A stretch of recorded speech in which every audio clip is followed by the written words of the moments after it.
here shortly. In timely fashion, the governor's kind of helping us out. He just issued a declaration today about floods, and part of his declaration, I just want to put one of the whereases of this declaration. Whereas 10 of Utah's 15 major disaster declarations have been related to flooding. I want you guys to keep that in the back of your mind as we go through this risk assessment meeting today. Matt's got a lot of information, so we're going to try to cram a 2-hour meeting into 1 hour. If you have any questions or comments that don't get dealt with today, we will continue to have an open dialogue for the future and how to prepare and how to get our mitigation plan going forward. At this point, I'm just going to turn it over to Matt and have him explain part of it, and then we'll go from there. Awesome. Thanks, Austin.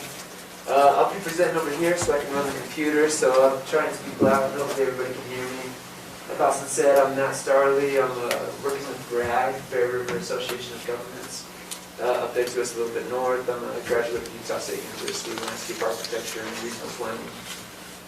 So thanks for being here. Like Austin said, we got a lot of information to get through, so I'll kind of be quick with it. And then what we're going to do is just kind of give you a refresher what disaster mitigation is, why we're here together, what are the motivations for going through this process. And then we will go through the community assets that we've gathered up to this point, and then we'll go through the hazards that we've mapped at this point in your community.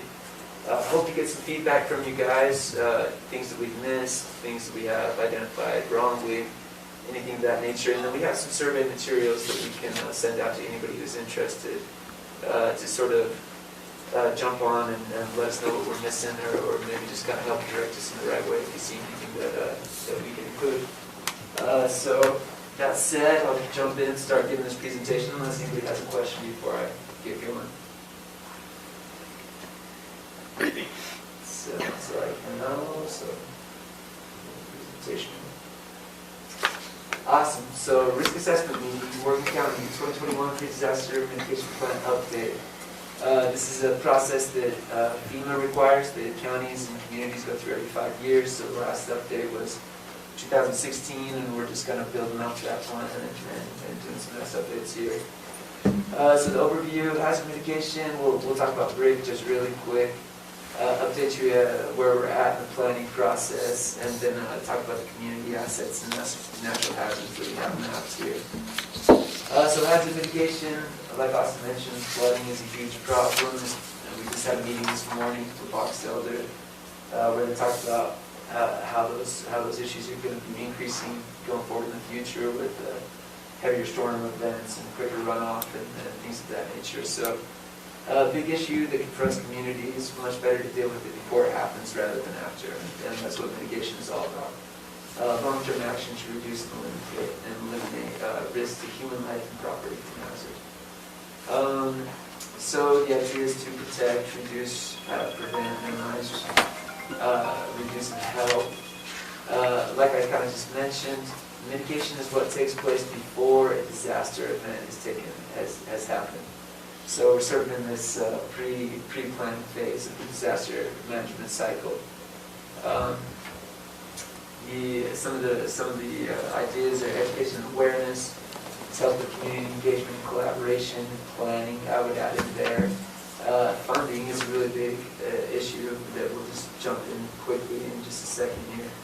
And then cost savings and reducing risk, so saving by not being affected by disaster and saving by this funding that's available. So BRIC funding, 6% post-disaster grant funding estimates. So that every year that FEMA issues funds for disaster mitigation, some of that money is set aside and goes into a large pool that is made available for mitigation efforts. It's a cost share program, so generally the federal government will pick up 75% of any approved project. Local government will be asked to do 25%, so real nice motivation there. If you have a very small, very impoverished community, you could give 90% share picked up. probably unlikely here in Boise County. You guys have some pretty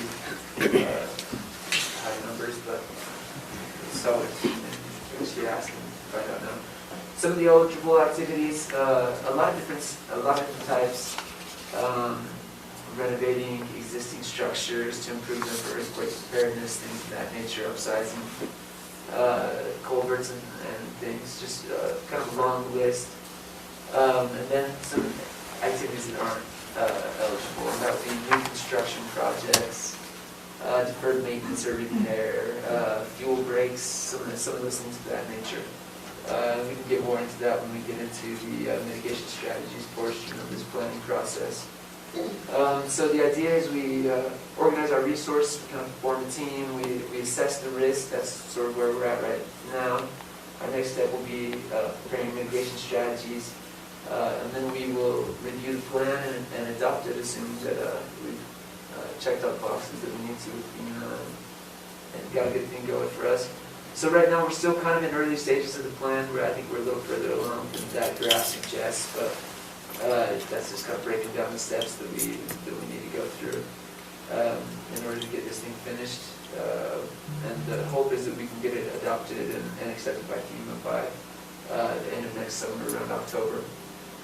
So the way that we assess risk, which is really the big next step for us in the plan, is we map the natural hazards, we map the community assets, and then we see where they are meeting. So that overlap right there is where we get our risk, and we'll set those up into a nice matrix like this for each one of the communities within your county, and then from the unincorporated areas as well.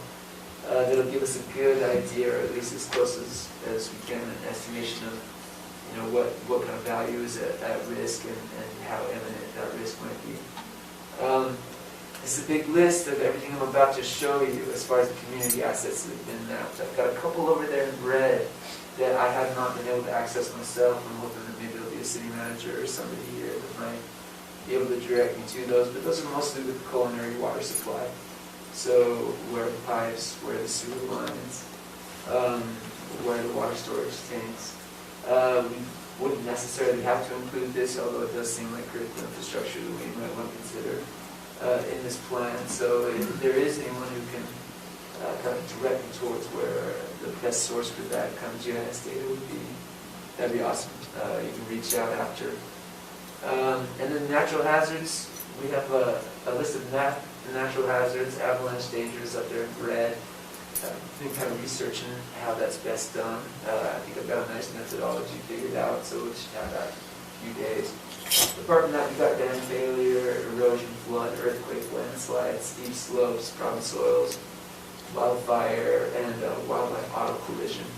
The things that are not mapped, not because data is not available, but just they're not really issues that are mappable in a sense that would help us out with this plan, but we will still address them, would be things like climate change, drought, infestation, radon, severe weather, tornado, and pandemic should definitely be on that list. You all learned a lot about pandemic mitigation and preparedness this year, and we'll add that on there. And then like I've mentioned a few times, the next steps are to assess the risk, and then we'll come back to you guys for a mitigation strategies meeting, where we'll look at some of these mapped areas and talk about some mitigation steps that could be taken to address some of the things that we've seen. So I'm now going to throw us into this program. This is called Google Earth. All this data that I have, I can make available to you guys. I've also put together a little data sheet that goes along with how to use this program. It's free, provided by Google. And I'm going to struggle to see what I'm clicking on because it's kind of far away. But I think what we want to be in first is critical infrastructure. So, starting from the bottom. Am I hitting it? Yep. Okay. I'm going to do this real quick and bounce back and Bernie so I can actually see what I'm clicking. I apologize. So first thing that I have here that I'll show you real quick. Turn off these address points. But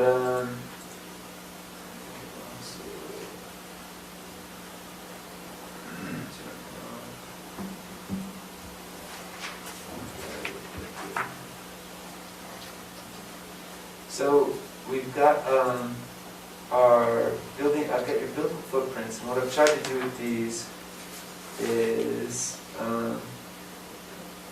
show them with a use category on top, which is not shown right now.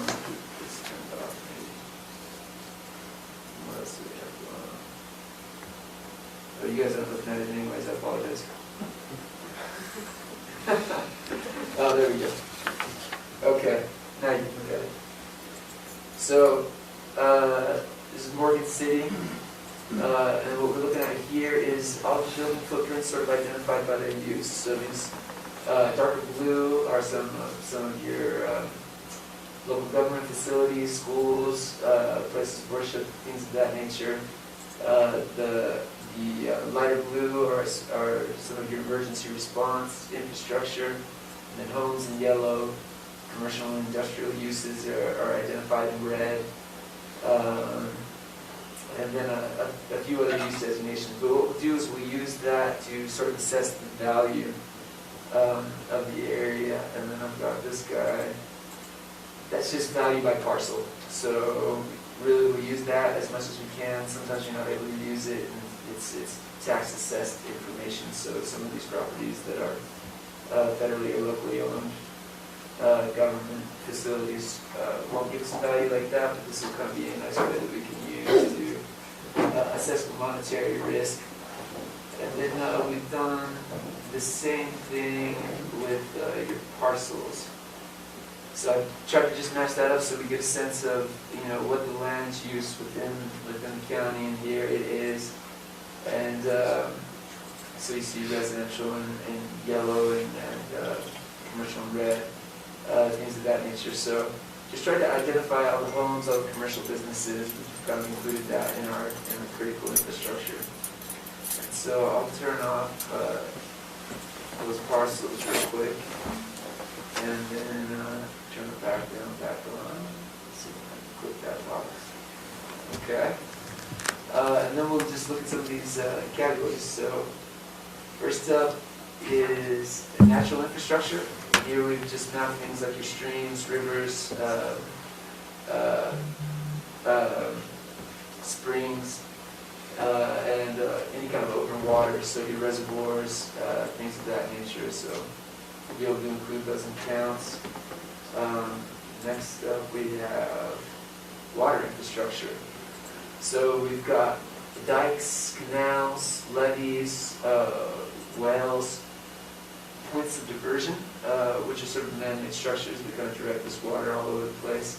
And it's all kind of coordinated and things like that. If we have more time, we can maybe go through it more specifically and look at your particular area to see if we match what your local knowledge has. But you'll have a chance to do that after using our surveys. So if you think there's something that we ought to be aware of, please feel free to reach out to myself or to Austin, and we'll get that information included. After that,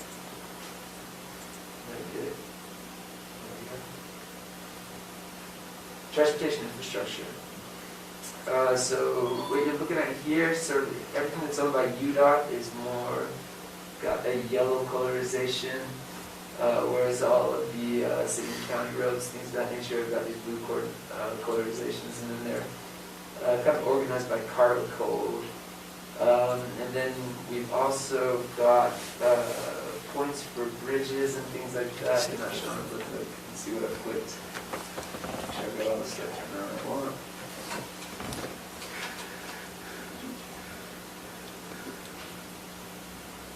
Okay, there. We just zoom in really close enough to see. But we've got bridges, culverts, bus stations, airports, things of that nature. They're kind of shown up a little small, but these little icons right here will all each be a railroad bridge or a road bridge of some sort, and give you a lot of information about what those are and when their last inspection was, things like that. After that, we are looking at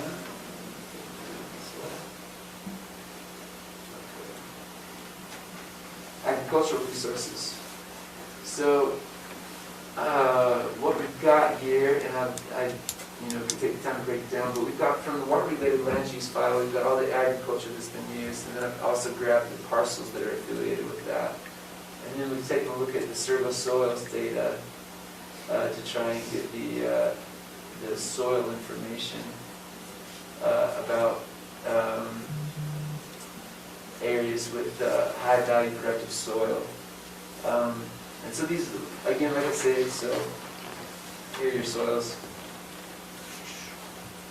And then different land use categories. So these are all just your different critical infrastructure categories. There's grazing allotments and parcels associated, and then agricultural use with associated parcels. And again, we can look at that in more depth if anybody is real interested. So here is what we're calling energy infrastructure, and in here what we've got is a gas line, a natural gas line run through. These are your main power line connectors. We've got a bunch of transit stations. We've got a couple of power generating facilities, and then we also have a few oil rigs, mostly out here to the east. These little icons here are some oil rig icons. So that sort of covers your energy infrastructure that we've mapped. As far as other infrastructure, that is going to include things like, make sure I got that turned on. So these are going to be all of your communication towers.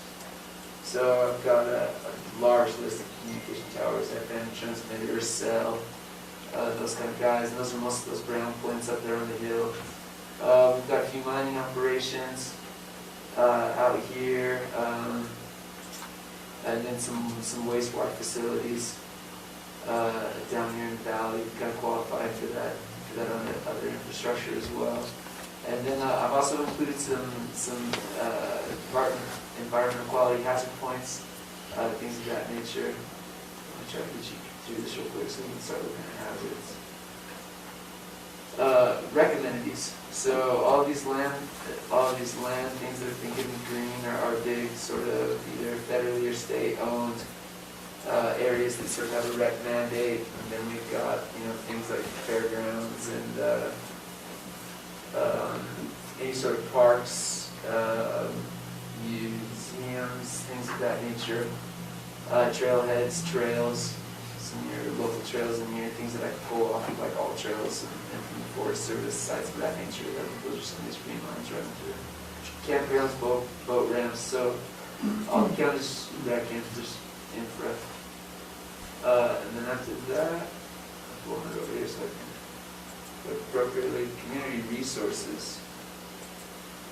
So these are places of worship, schools, universities, libraries, and I wish these guys were showing up a little bit bigger, but also grocery stores, things of that nature. These icons will show up just a little better.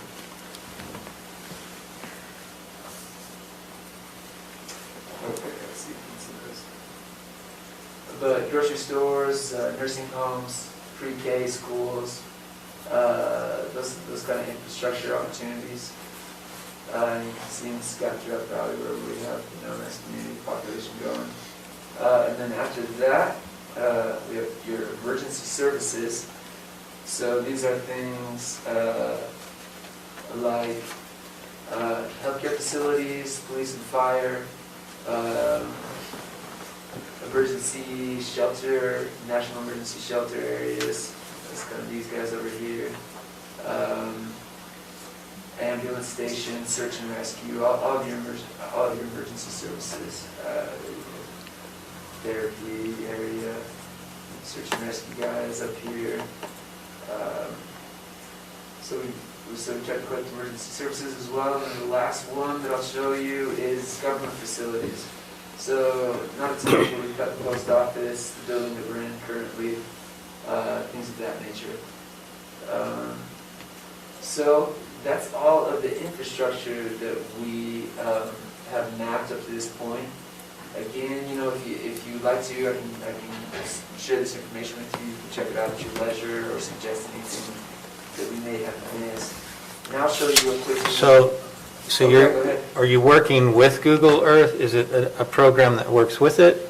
This is a program that I've chosen to use just because it's a nice way to show all this information to people in the public. So most of this information has come from, you know, Utah, ARC, or from the Forest Service, or just a lot of reputable sources for GIS data. SGID is kind of like the state's index for that stuff. And then what I've done is I've supplemented that information with simple Google Earth searches.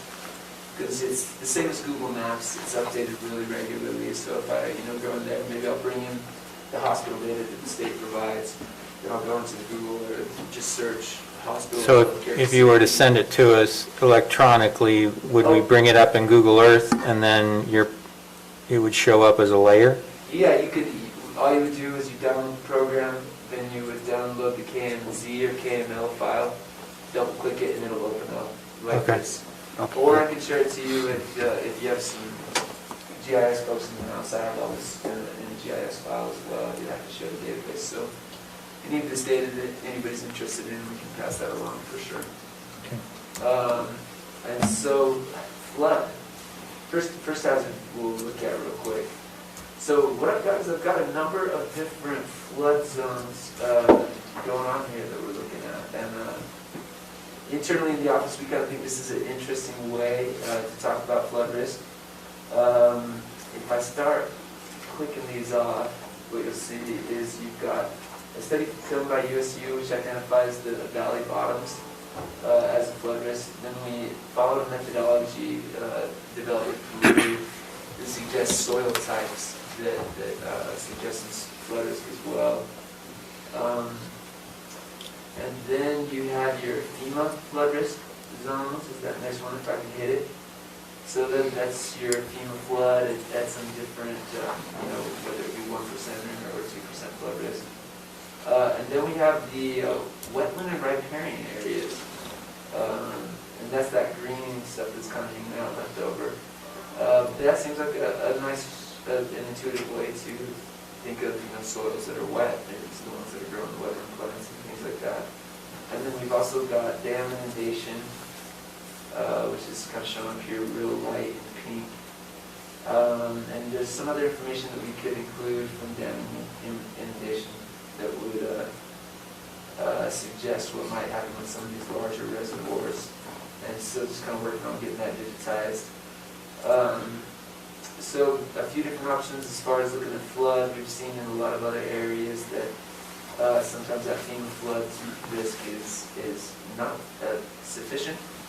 I think about 80% of the flood damage that's happened in the state over the past few years has happened outside of that flood zone. So kind of a nice way to check that out. Go pretty quick. So if there was a dam failure, is there a way to tell what that would affect or not? There certainly is. There certainly is. So right now, the one that we've got mapped is showing up. You can see where this purple is. So if you had a reservoir failure up here at this guy, if anybody can read that name, it's a little far away from me. Yeah, so we would get that purple flood path is what we're looking at.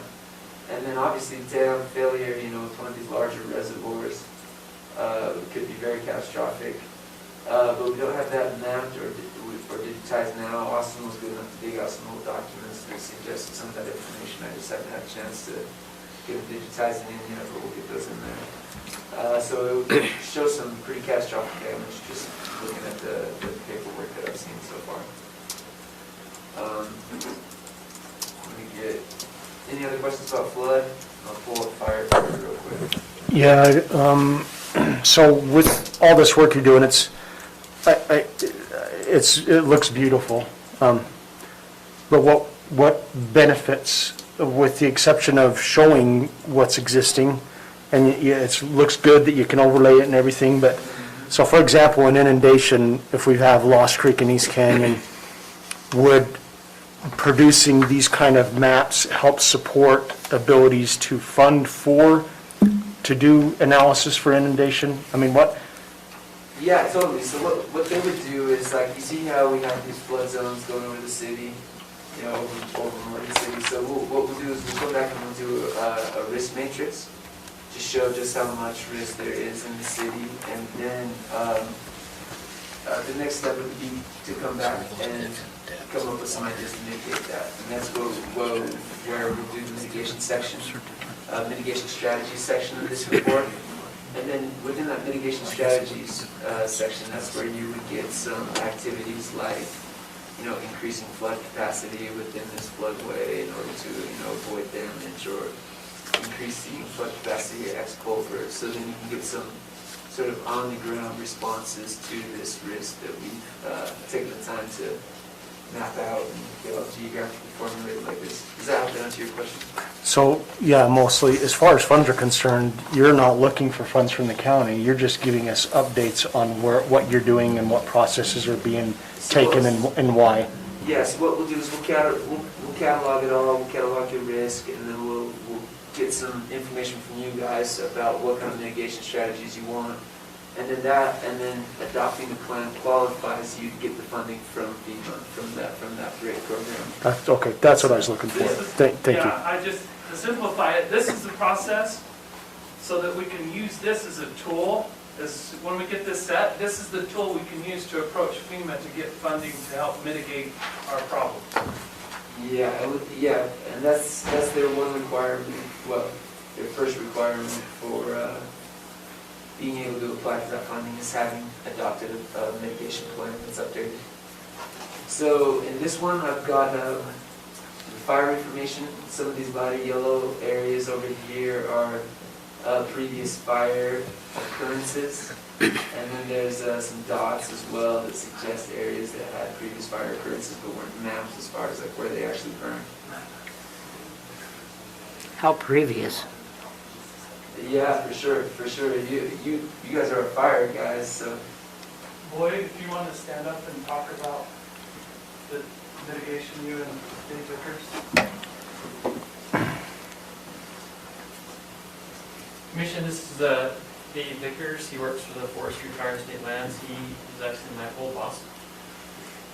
He's the fire officer manager for the Wasatch Front. So he takes care of Morgan, Tooele, Davis, Salt Lake, and Utah County.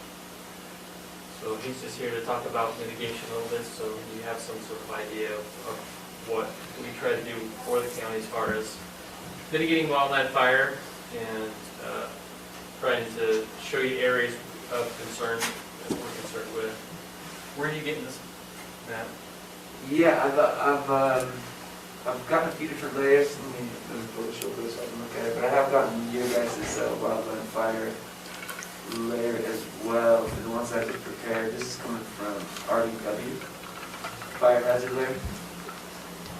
And one of the nice things about it is this year the legislature actually finally approved funding for us to update our URAP map, which is Utah Wildfire Risk Assessment. We've actually gone throughout the state and did a risk assessment, and I don't know if you're aware about our community wildfire system that you guys are actually part of. And basically what that is you do so much mitigation work during the year, you're given kind of an allocation about how much mitigation is the minimum you need to do. And then if you have a wildfire, we absorb costs to help suppress those fires. Your last biggest fire that was spendy was the one that we had at Tamapalo, if you remember that one. Well, we had one not too long ago that I was actually the IC on Lost Creek on the west side, that if we didn't have some of the resources available to us, a helicopter and a few airplanes, I probably wouldn't have caught that fire till it burned down into Cottonwood Canyon there and took off. One of the things that we're running about that's interesting about when we're doing risk assessment, traditionally in the country, we don't think so much about the potential for wildfire risk. We worry about earthquakes and all that, which are critical. But if we look at potential for your community here in Morgan, the potential for one of your biggest catastrophic events would be a wildfire scenario. You guys know what a crown fire is? Have you heard that term? Basically, on a wildland fire, when the fire burns and gets into the canopies of trees and then takes off and burns across the top of the trees, that's a crown fire. In the history of firefighting in the country, we've never put out a crown fire. We have to drop it to the ground or do some form of backfire, some form of operation to get that fire onto the ground. What we're seeing happening now is if you look at your structures, your home, so if you take one of your subdivisions that are pushing up into the urban interface, if you look at a house, we have to look at it as a fuel model type. So the structure is a fuel model. And if you look at it, what is the roof of a house? The roof of the house is actually the crown of that fuel model. And what we're seeing typically, if you're watching the news, now when I started this, I'm in my 42nd year, when we started this, you occasionally heard a home burning down. Well, now you go a week anymore without hearing of a fire somewhere where they're burning down homes. If you go 2 years ago to the Camp Fire in California, where they lost over 80 citizens and over 1,000 plus homes, those kind of things, we're starting to see what we call urban crown fires now. So we got to try to keep the fires out of the home. So that's what all this mitigation that we're talking about, what we're encouraging you to do, is we're trying to give us a chance so that we can prevent those kind of catastrophic events. Because the thing about wildland fire is we're always behind the curve. We don't have enough resources for the first period of time to get on the scene to take care of them when they're real small, so if they get big, we're behind the curve. So what mitigation programs and why we're doing that and encouraging you guys to do that, helping you with that, is what we need to do here in Morgan County, because I've been in this area, I've worked with Boyd for, 20 years now. But what we need to do is, if you guys are aware that you guys have a community wildfire protection plan, we probably need to go and update that, especially now that we're getting new maps on your risk assessment. And what I would suggest that we do, and I can work with Boyd on this, is what would, in your emergency folks, but what we need to do is identify your priorities, because obviously we can't come in and do everything we'd like to do. You don't have the funding for it. We have to work on grants. A few years ago, we did get a $300,000 grant. I'm not sure if you're aware of that, to do mitigation work, and we did it up in East Canyon. yeah. So, A lot of it in Nest Green. so doing this assessment, we're doing work here in Morgan County for you, but we need to probably update your CWPP, get serious, and identify where we need to target areas in your county. But a big part about wildland fire is, well, fire prevention, period, is to quantify that. If we do a good job and you don't have a fire, you don't think anything about it. But the first time you have one, it's like, oh, you know, because it's high visibility. So being ahead of the game is to your advantage. You guys are working on it. You're part of the program, and so we can help identify those things. So the biggest thing I would have for you guys, is there any questions that you are not quite, would like to really know a little more in depth? I mean, I could go on for hours about mitigation and the value of it, and target ideas. But you guys are unique in that your county doesn't have very much federal land in it. So that's good, or however you want to look at it, good or bad. But the thing is you guys really have to support yourself, because you don't have the federal people that are in here. So if we get a fire with federal land, they bring a lot of their stuff to help absorb that. So everything that happens in Morgan County really is on your shoulders and us to help you with that. So, you know, you guys are in a unique position that it's really, really valuable for you to pursue this kind of activities, to sit there and look at mitigation projects.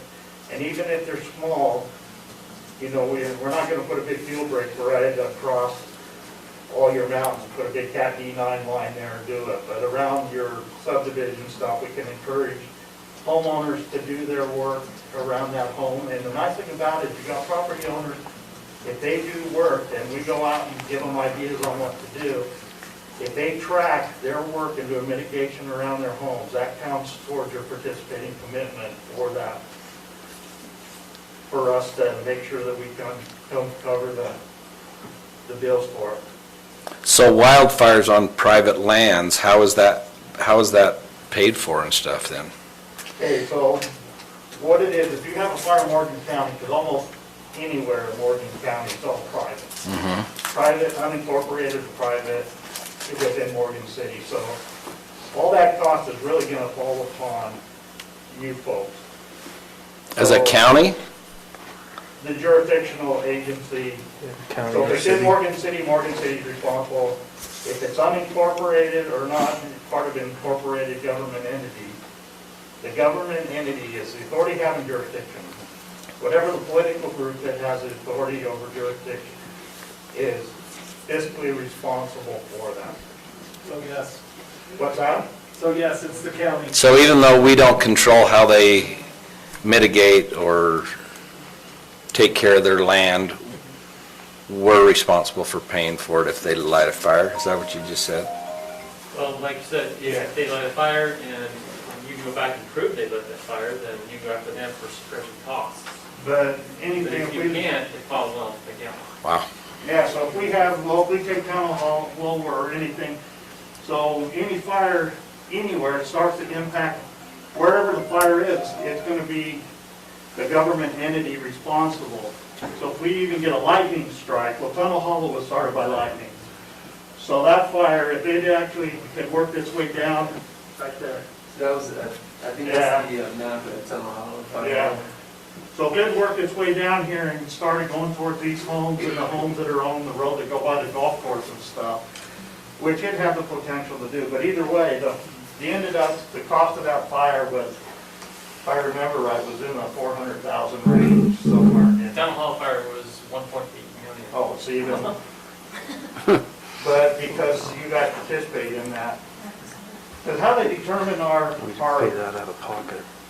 our fee base, it's done now on a 10-year average of fire costs in your county, plus the historical, how much we spend in your county, so, but it's done over a 10-year, what is your 82,000. 82,000? So for that, if you do, how this works, the best way I can describe it, I'm gonna use Boyd as an example, because I know he used to be in the car business. But if you've ever bought a new car, don't they always try to sell you that warranty? That, you know, they buy this extended warranty, buy this extended warranty. Well, how would you like it if they sit there and you got a new car and they said, if all you do is change your oil and do your preventive maintenance that you're supposed to do, if anything happens to your car, your engine needs to be replaced, tranny or whatever, we'll just take care of it and you just keep on going, no additional cost. That's how this program is working. We're trying to encourage work that should be done on a regular basis, and if you maintain that work and do that, we'll take that off you worrying about if we have another Tunnel Hollow, another $1 million fire, do you have that kind of coffer in an emergency budget fund? No. They're not a county that does. And the state last year spent over $10 million fighting fires in the state of Utah, and the legislature allocated $20 million for in preparation for the next year.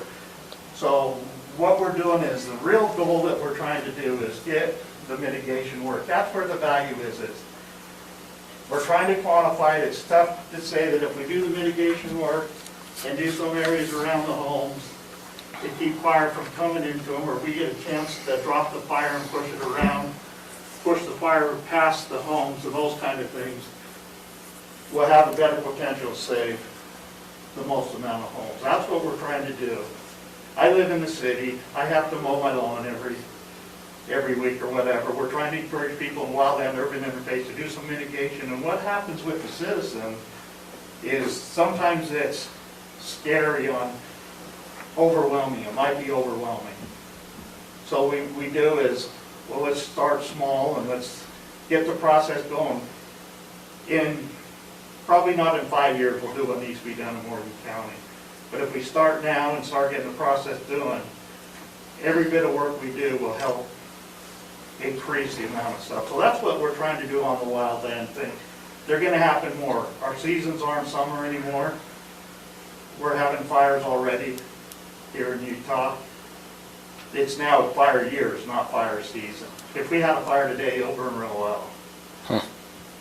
You know, and so that's what our goal on the wildland side is. There are three components of it. There's the mitigation part, there's a prevention part, and then there's the preparedness part.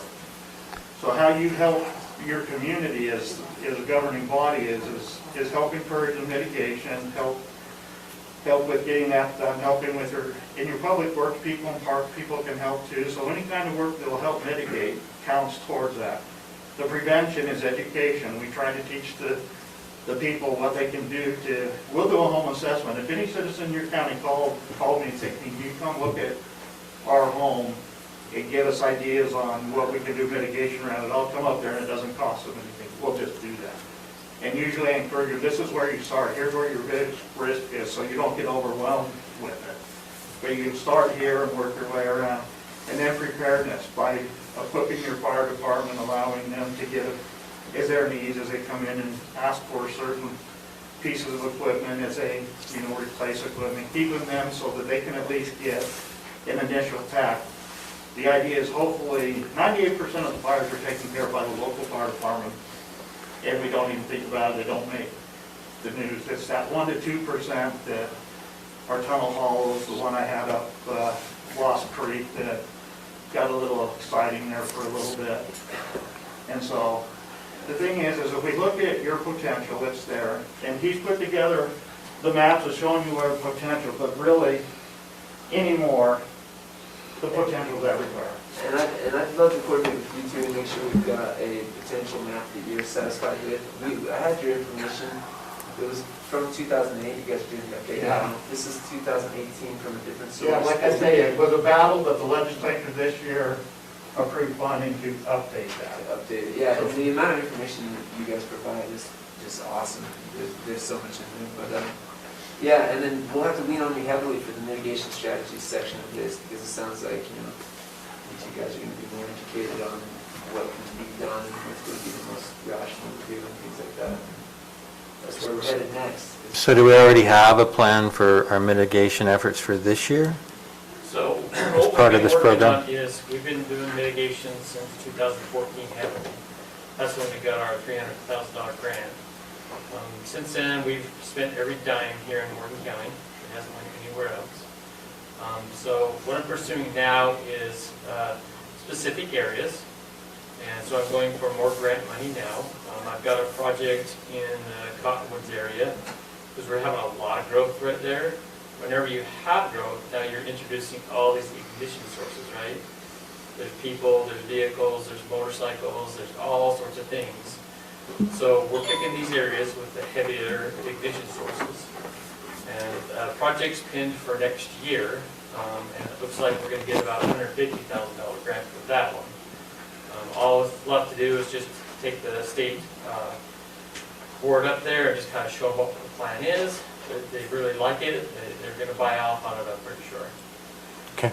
We're doing mitigation at the East Canyon with the East Canyon Resort.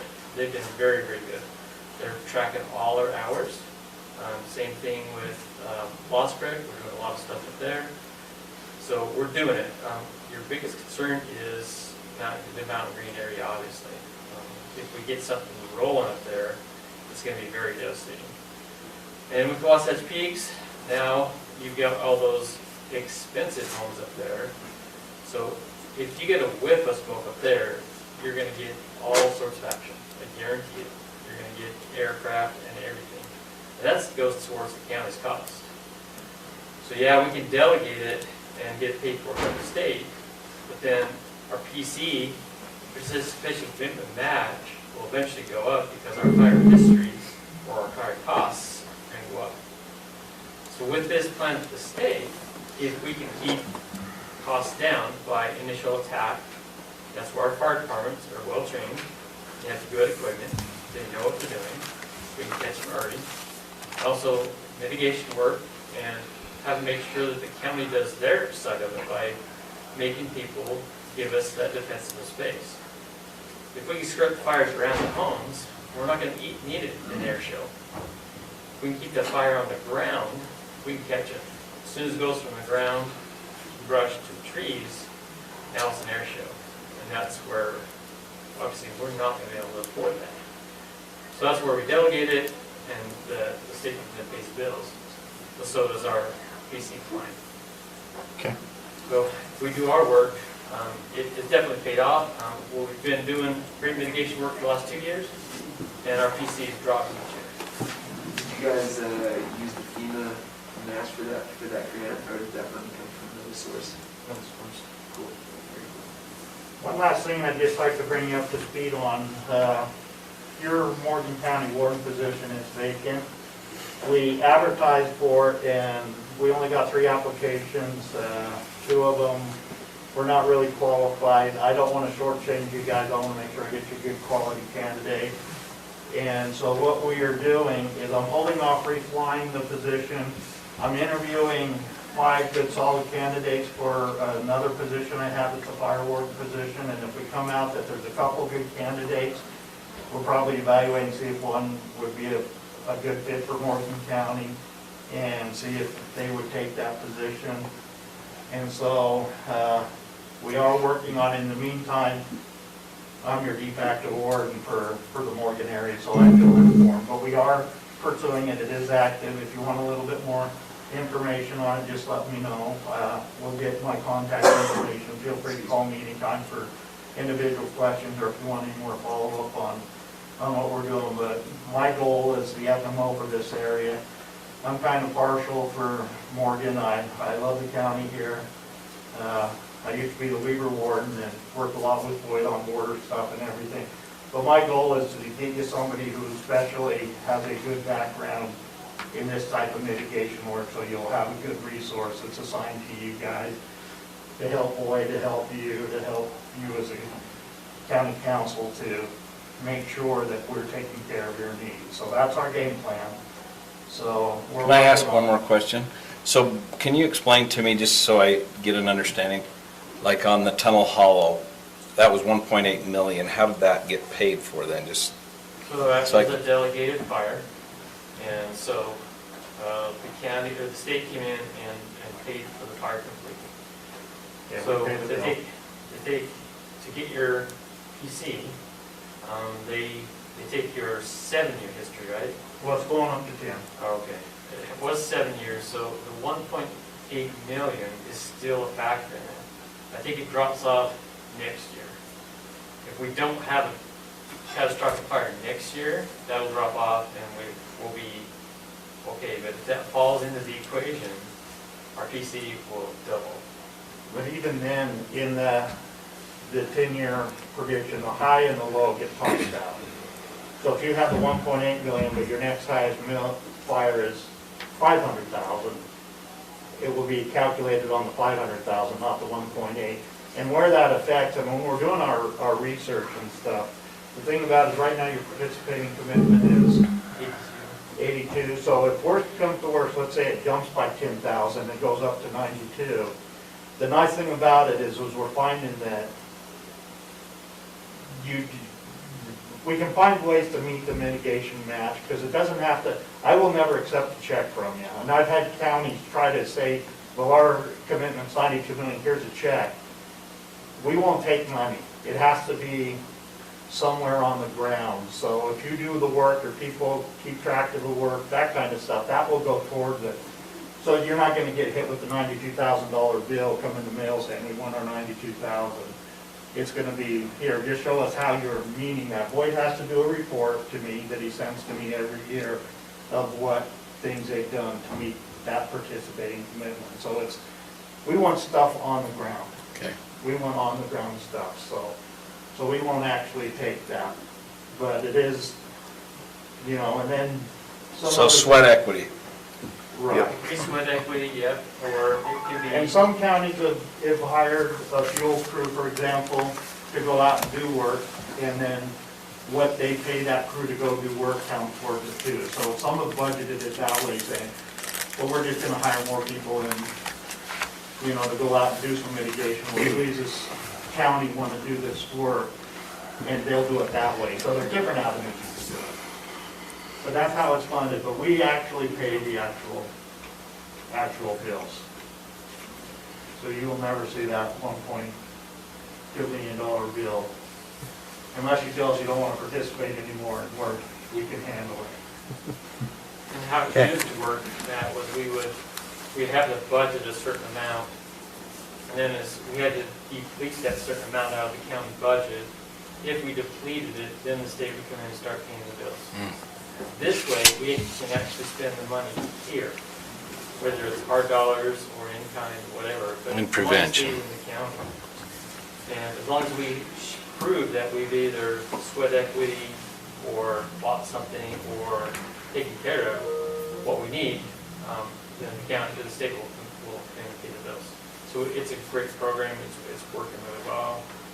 We developed an app, so if, let's say, Ace Canyon Resort does a bunch of mitigation work, all they have to do is get on their app, put in what they've done, the hours they've done it, and it tracks it for me. And at the end of the year, I can just print it out, and it has phone numbers, emails, and it's timestamped. So when the auditors from the state come in and say, hey, let's see what you did, and just print it out, hand it to them, and it's golden. Nice. One question. Can we in this plan have like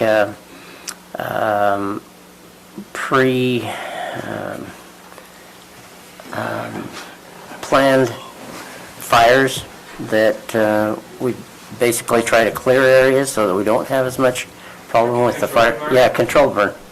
That gets super sticky. Anytime you start with a control burn, whoever lights that match, they're responsible for it. If we start to do a lot of control burns, I just think we're sticking our heads out way too far. It's just not worth it. So in other words, you're going to have to go back to agriculture and let agriculture take care of things? If agriculture can do it, it's a little bit. They can if they would allow it, and if Right.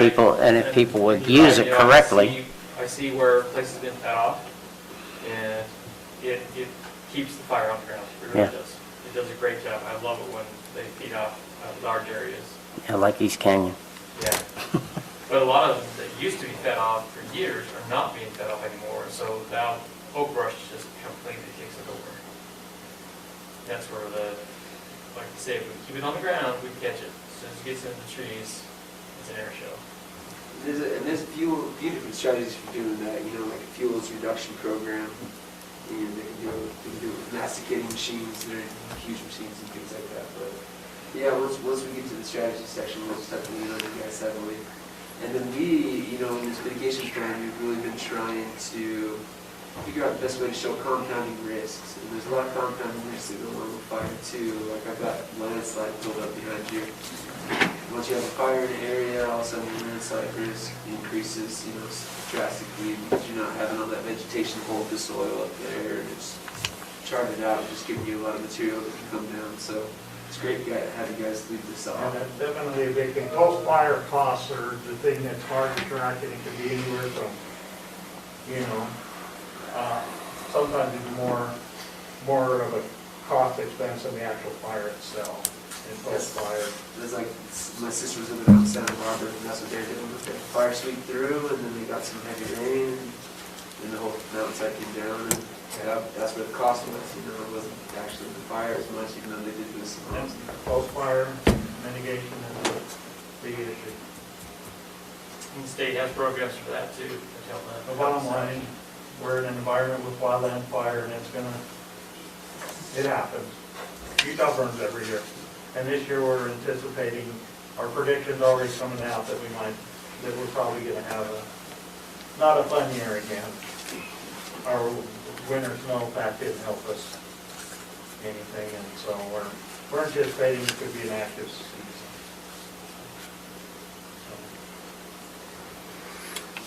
Thank you. Any other questions?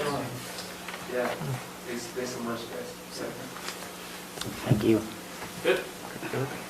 Thank you. Thank you, guys.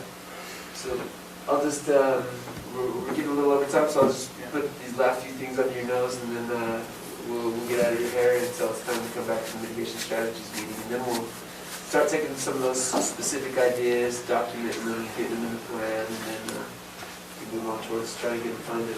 So landslide risk, a lot of it associated with steep slopes, things of that nature. Let me grab you some other ones. Excuse me. So flood, fire, landslide, we've gotten through. I'll show you, last time we had a question about wildlife collision, deer in the road. We mapped that.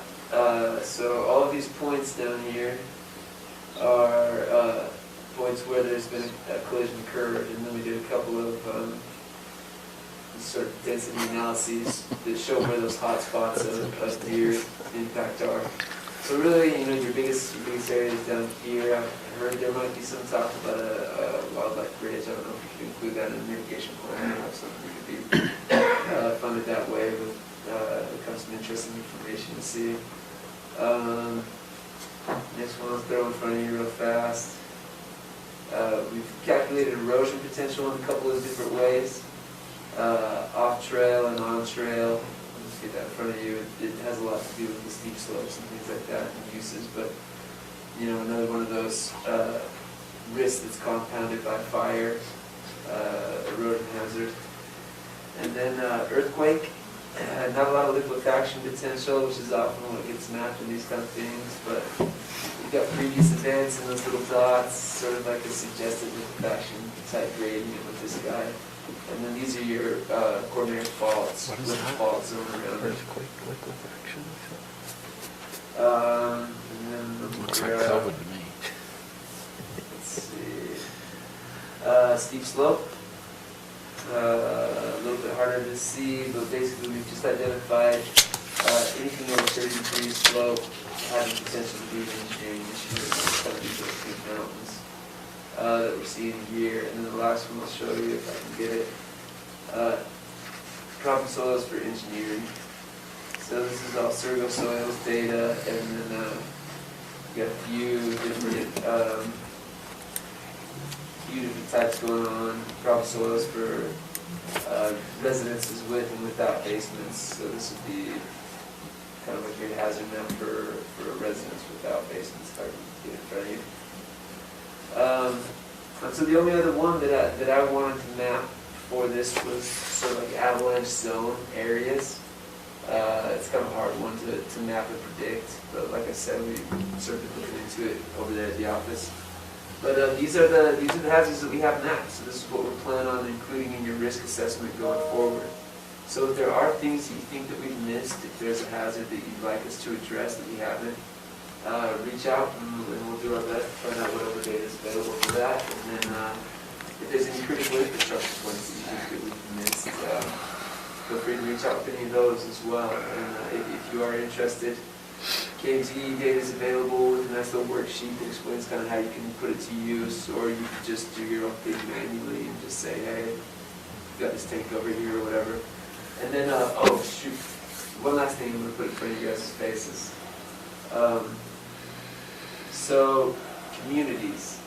I was kind of looking at some ways that we could maybe pull some numbers for some different communities here.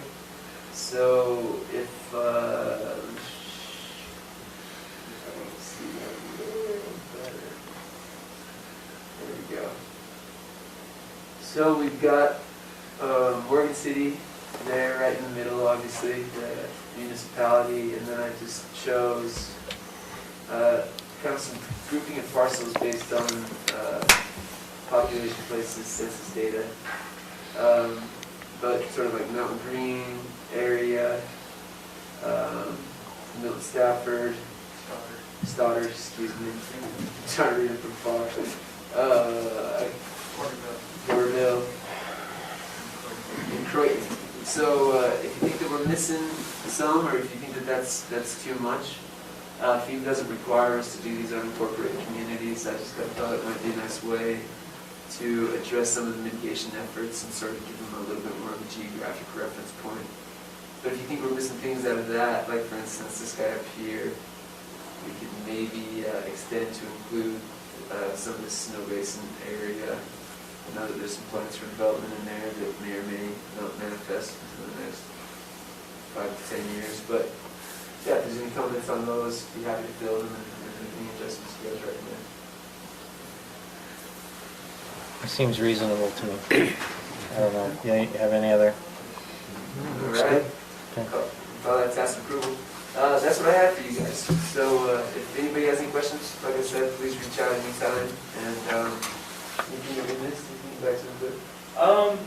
I just honest, when people asked what we were doing, I told them we were gonna cram a 2-hour meeting in an hour, and I know that was a lot of information that we've put out to the community. We have a sign-up sheet here. We'd appreciate that anybody who's seriously interested about this, we want you to put your name and email address. We'll send a survey out to you. All the council members, I'm gonna send that survey to you as well, anyway. With your agenda, I gave you the letter. I will actually send that letter in an email copy to you guys. Anybody in the audience wants that same email, please fill out the sign-up sheet for our plan, and we'll send that same email so that you guys can help us with any of the critical infrastructure you think we need to look at. And our next meeting, we're going to come back and we'll actually start nailing down some of the projects we're going to do for the next 5 years or so to help mitigate some of our problems, some of our potential disasters that happen in Morgan. Okay. Any questions? No, thank you for the presentation. Sorry it was so much information. Yeah, it's a lot, we'll be busy, but hopefully it'll be worth it, and should be back at you in a month or so, maybe 2 months, something like that, with the mitigation strategies. Okay, great. Okay. Thank you. Thank you. All right, our next item is Ty Bailey, RDA report.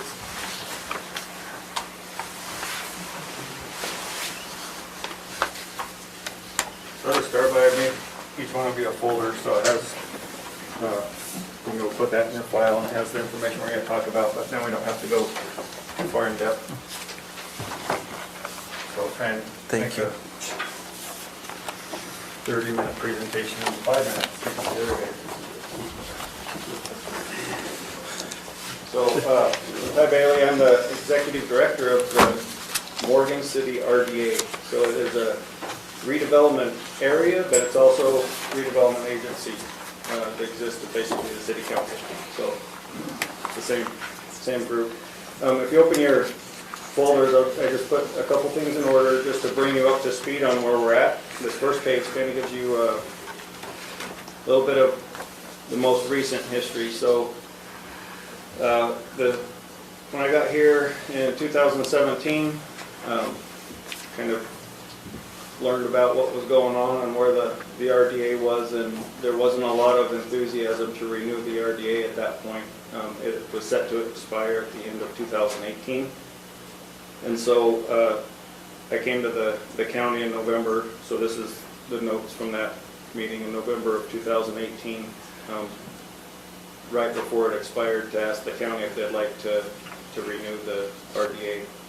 So just has some of the benefits and what our RDA had done up to that point. So you can see at the bottom of that first page is a list of 20 businesses that the RDA had assisted with. At that point, the RDA was helping with rent assistance and some of their operational costs. It was helping out in getting small businesses started, that sort of thing.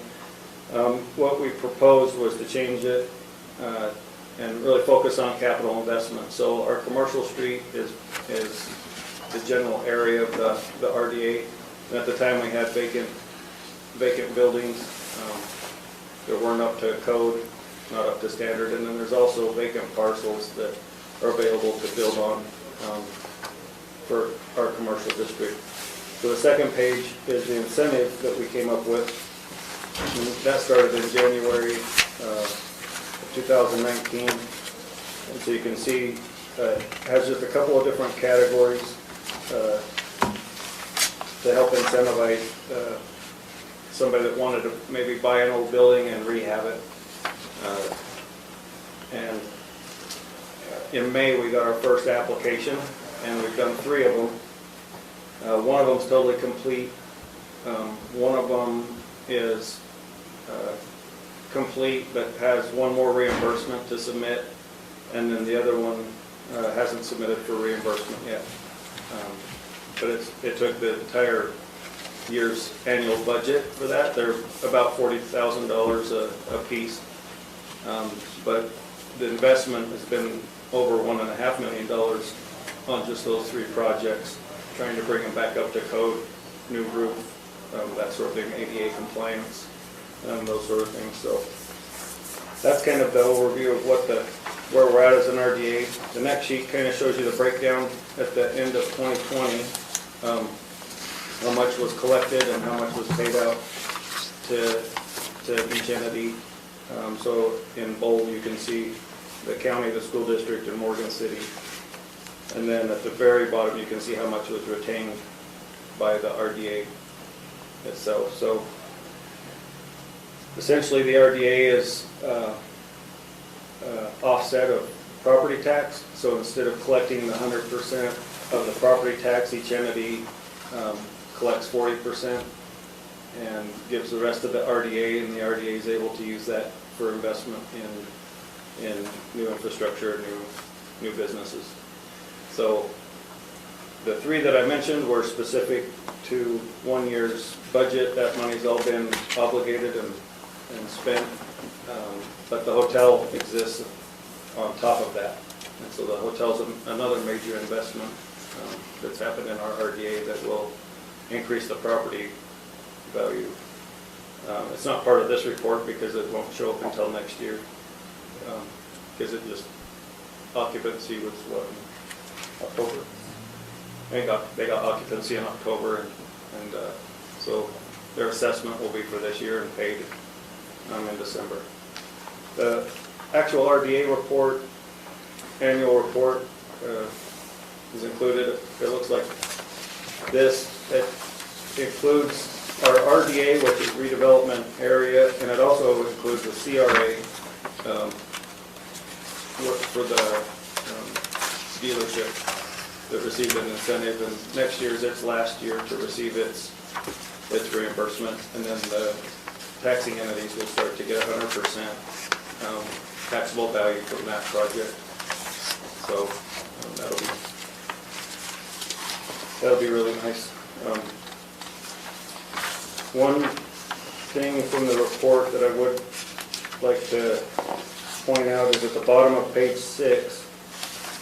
It shows that the value of the project area in 1 year had increased 18.6% over the previous year. For the RDA and the rest of the city, value increased at 12.9%.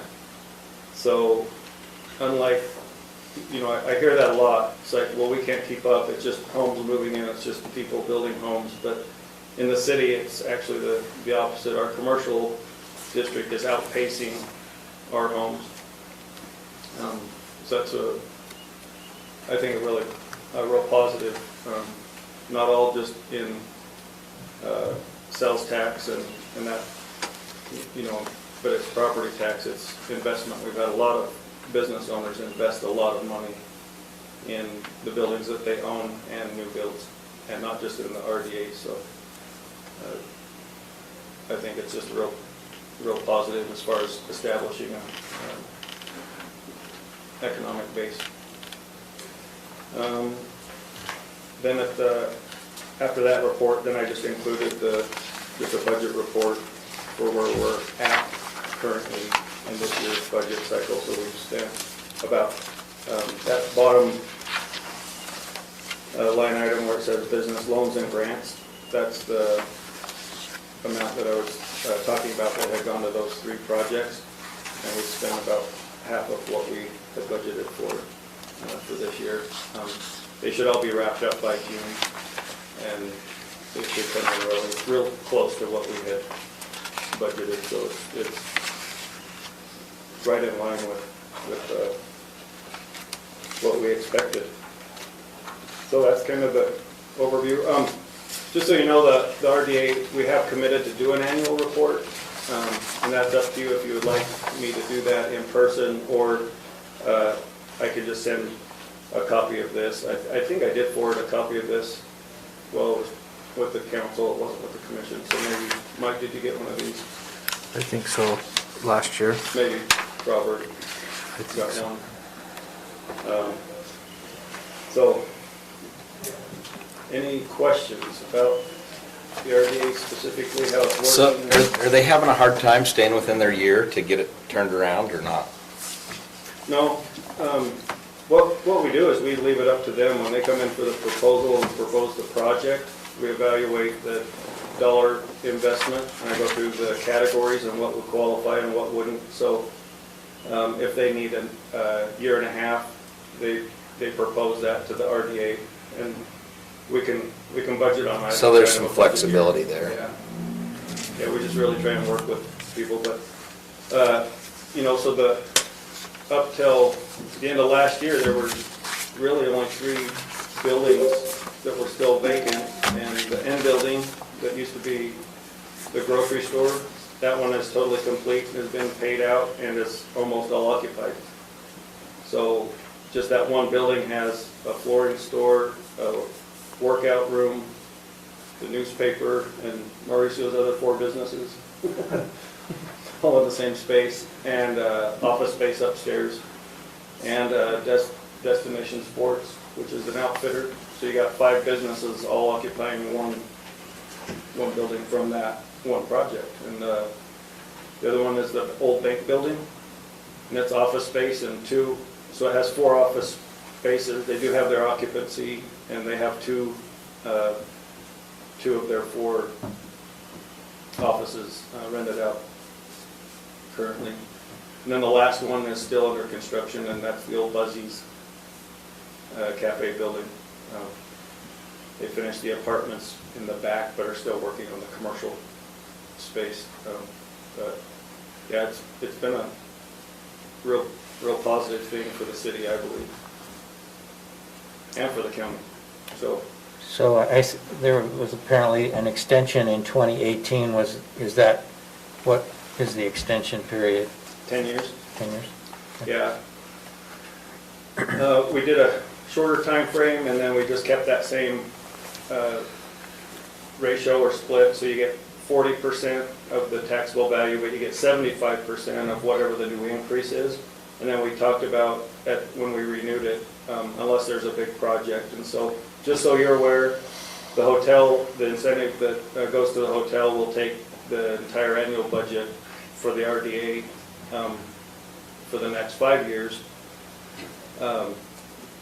It's like $128,000 a year, which is basically an entire RDA budget. So we are not now in a position where we can incentivize any new builds or any other.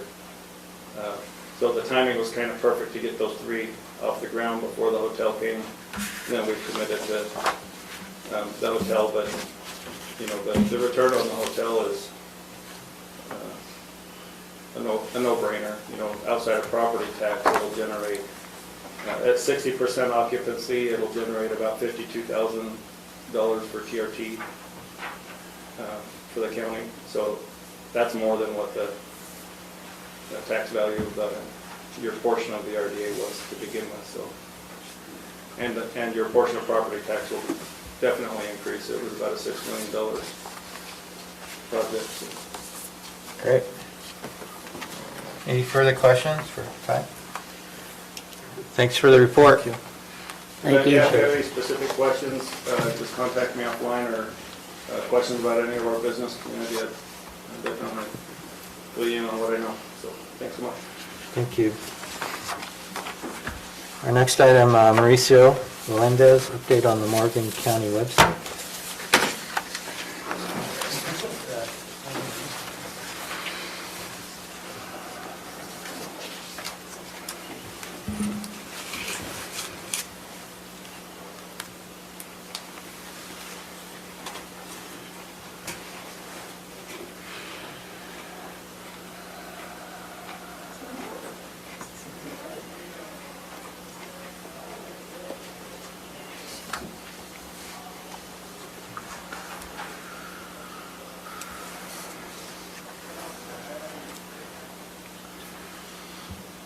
This might take a second because we gotta remember my password.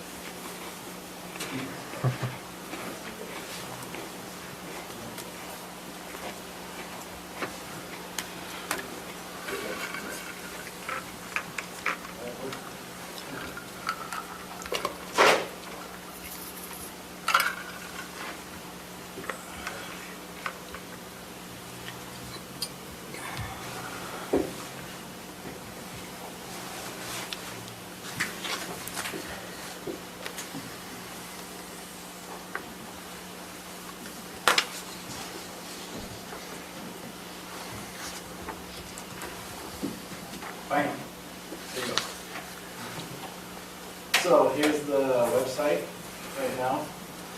It's got, as soon as you log in, it has a live video, not a live video, but it has a video so it does 360 of Morgan from one perspective. This just continues to loop. If somebody wants to go to live meetings,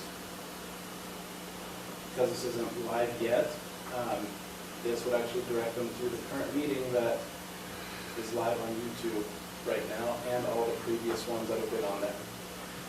If somebody wants to go to employment and come down here, they can look at all this information and they'll be able to get to whichever department will be hiring.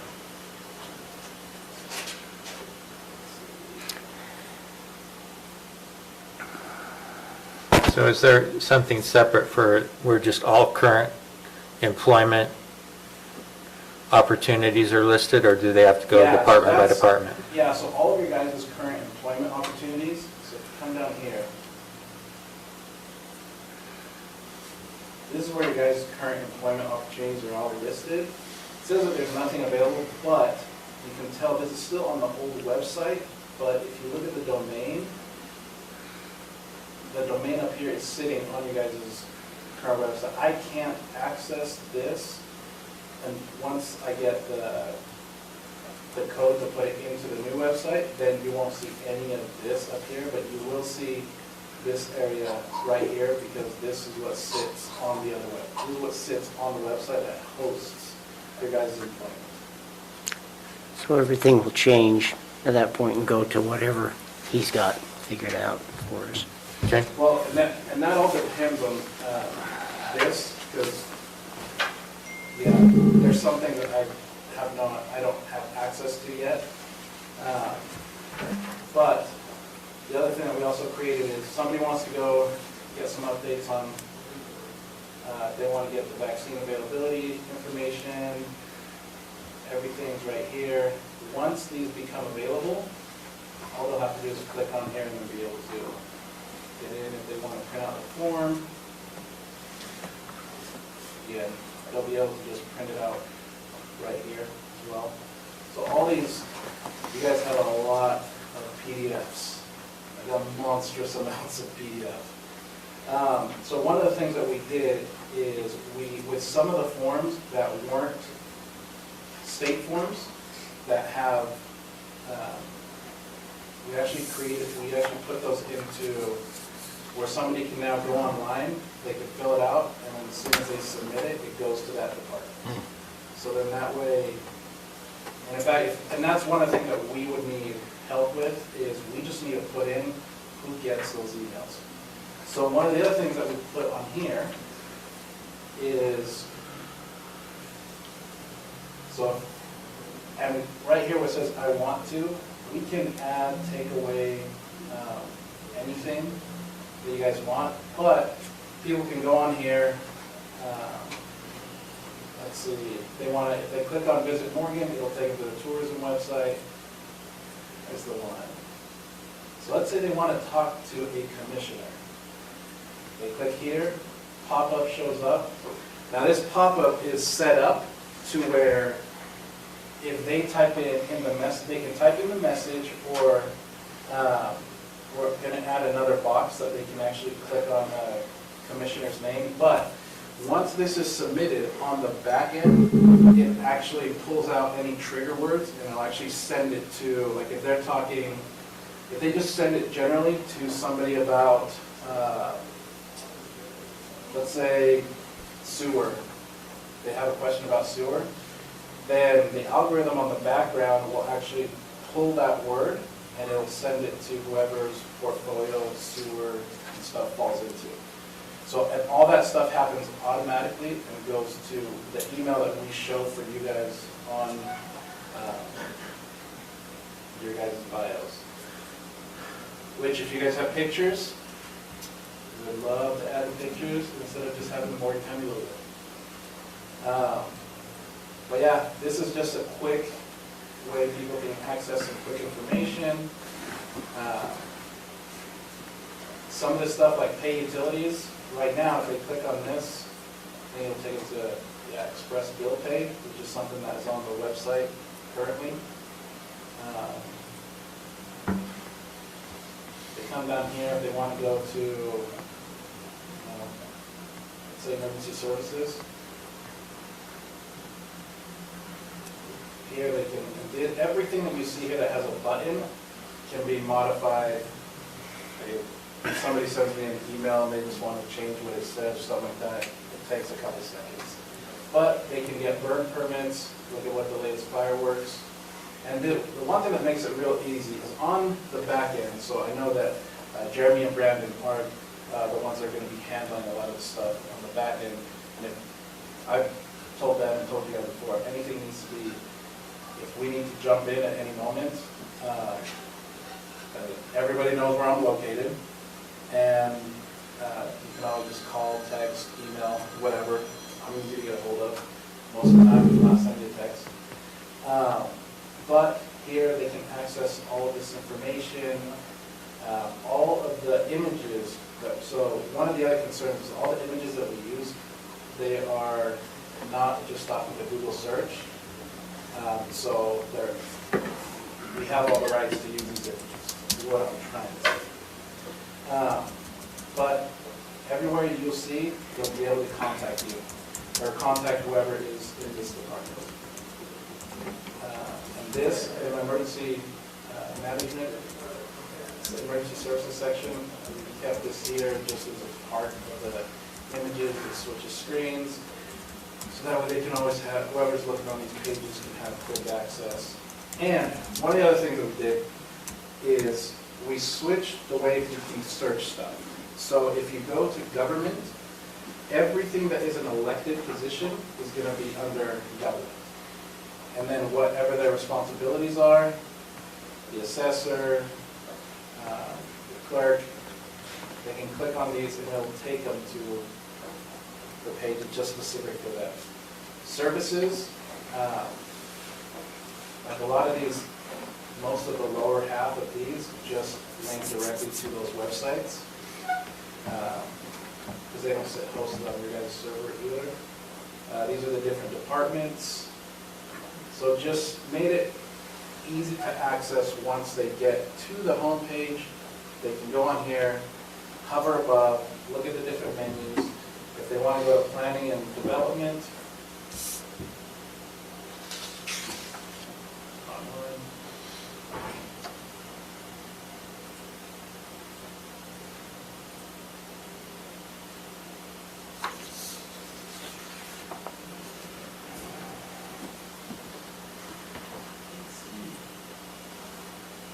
this is the planning and development.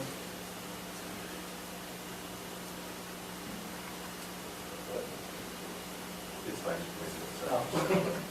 So it is planning and development. We'll come in here, if they need to, some of the stuff that you'll see just grayed out here is because there wasn't anything on the planning and development site currently. So here they can, if they want to see, most of these are PDFs. And they can just go in there, they can see who the staff is, come down here, look at the general plan. Look at the general plan, different appendices. And this, I have it here because I want to make sure before I delete these squares that I have them way to get to all of them throughout the site.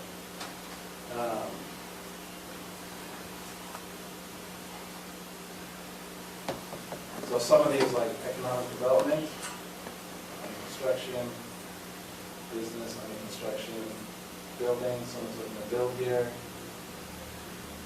the procurement process, all of these are links that they can go to, which are attached to PDFs that they can download.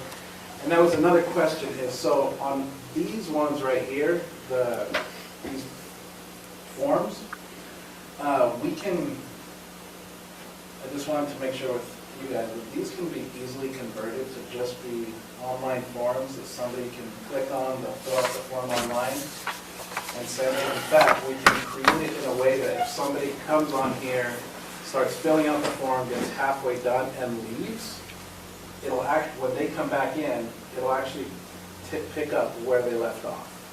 So that way, you guys don't have, or whoever is planning and zoning, planning and development, you guys don't have to deal with so much paperwork. If that's what you want.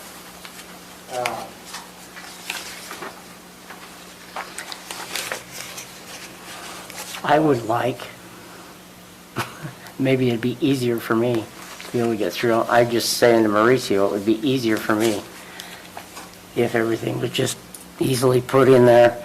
I can type it and then go back to it later. Yeah. Okay, so this is all easy. This is your planning and development, your staff, commission. Somebody wants to take some training videos.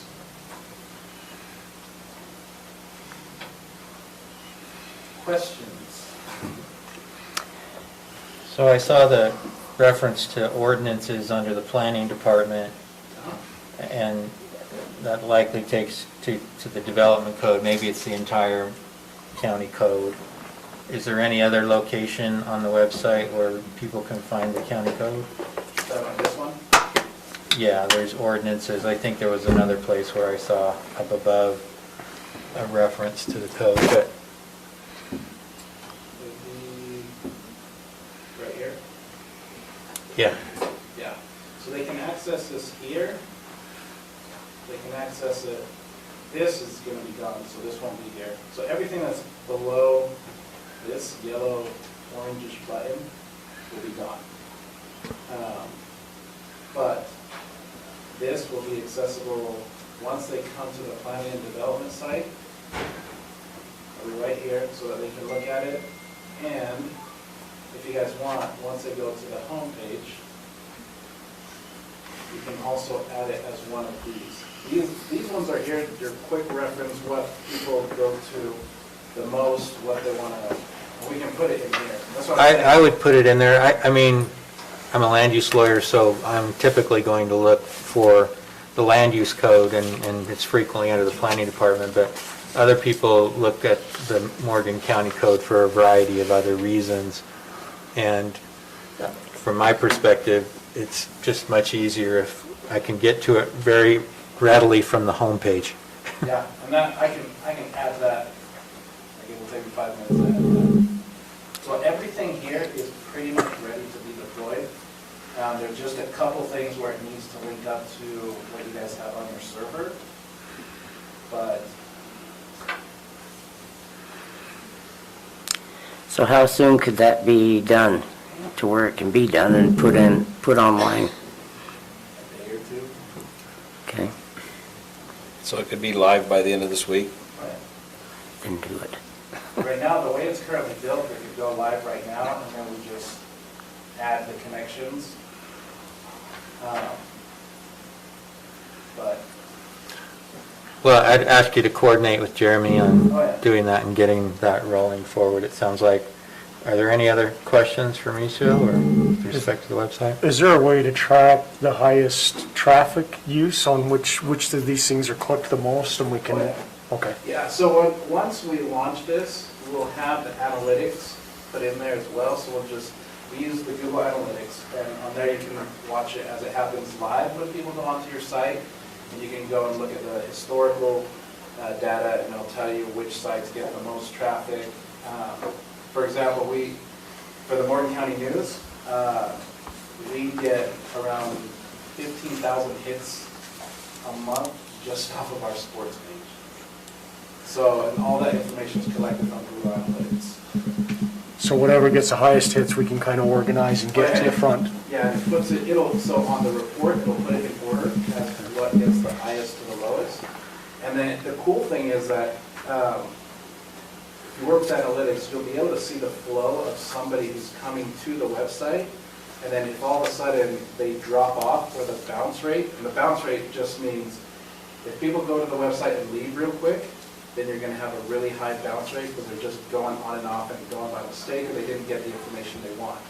So by looking at the bounce rate and then looking at how they flow through the website, if all of a sudden we see that they get to a certain page and then nothing moves forward, then we can look at that specific page and be like, okay, there's something wrong with this page that we need to go back and fix, or the information's incorrect, or something like that. And that's one of the analytics that we'll provide. Mauricio, have you been able to speak with our department heads about their needs for the website? We've spoken to, so we had somebody in our office reach out to all of them. A lot of times the information we got, like, yeah, it's fine. Like, all right, cool. But even then, as I was going through this the past 48 hours, we were still finding information on the previous website that is not up to date.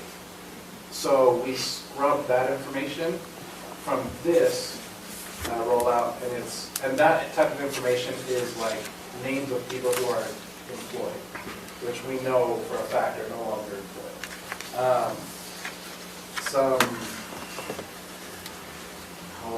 Some of the dates on, can't remember. There was some of the dates on some of the information which isn't even valid. So I think maybe prior to going live, in addition to speaking with Jeremy, it might be wise to have even if it's a 30-minute meeting with all our department heads in one room, you can go through it and just talk through things, and if there's things that they say, hey, let's change this or let's remove that, they can get it done before it goes live. I think that would probably reduce reworks later on Yes. of things they may or may not find, so. Is recreation on there? Yeah, so I didn't if they come up here to services, Right there. they'll just click on here, and everything right now, so anybody who wants access to this, they can get access to it, and they'll be able to see what the mobile version is, they can look at what all three versions will look like, iPad, the tablet, mobile, desktop, and play around with it. We can play around with it. My concern is the original proposal that we signed for Barking Spider talks about a lot of different things that probably aren't applicable anymore. This talks about that we're going to roll out a social media marketing package that includes social media, offline ads, and so when we asked about, if you talk to the departments, yeah, a lot of my stuff is very outdated. The original proposal that you gave us back last July, I was going through 2 different election cycles since then, so there's not, my information's no longer applicable at all. That's a year ago. And that's some of the information we found, and when it comes to social media, this is one of the things where, in one of the meetings we were at, we discovered that Morgan does have a social media account. So but Morgan County does not have, the rec board, recreation does have a social media account. But a lot of the departments themselves don't have one. If they need one, then we can help create that for them, because that's one of the things we run for a lot of businesses that we do business for. The only hindrance on that is as long as people communicate to us what they want to have on there, then we have a staff in our office that's what we are. And I'll be honest with you, this said that this was going to happen within 9 weeks. And at the time, I had a need, and so I had to do it myself. I had to go out and create my own. I don't think we want individual social media accounts. We want a social media account. But I had the Lieutenant Governor's office that was creating social media material, and I didn't have a platform to put it on. I thought I was going to. So Jeremy created it. He created a Facebook account that's now the Morgan County Notification social or Facebook page, so that I could take the material I was being given that was free and put it out there. But I think that what we had and what we agreed to back last July probably isn't the same as what you've got to offer us now isn't the same. One thing, Stacy and others, that I know Mauricio is going to, he will do it. I think he was thwarted by a lot of other things last year and county reasons. And I've been on him. And if there is ever any changes, it takes me 5 minutes to go on You know, I send him a message, he takes care of it, and it's up and running. And yes, we do have a site, and I don't know if Mauricio wants to send that out to each one of the commissioners, and Stacy, and that way they can go through it, what you have, and then we can go and within, you know, a couple of days, I know you can have it ready, and at least we can, and hopefully you can talk to Jeremy tomorrow, and we can get this thing up and running by the weekend. Yeah, and then I know with the social media account, to help clarify with that, so your guys' social media account has actually existed for a while. Yeah, it has. But nobody in the county knew who owned it. Right. So we were actually in a meeting and looking at everything, and that's when we discovered in that meeting that you guys actually do have a social media account. Then that was brought back to the council, and then that was made available to everybody else. We can do all this stuff. We do it for a multitude of our clients.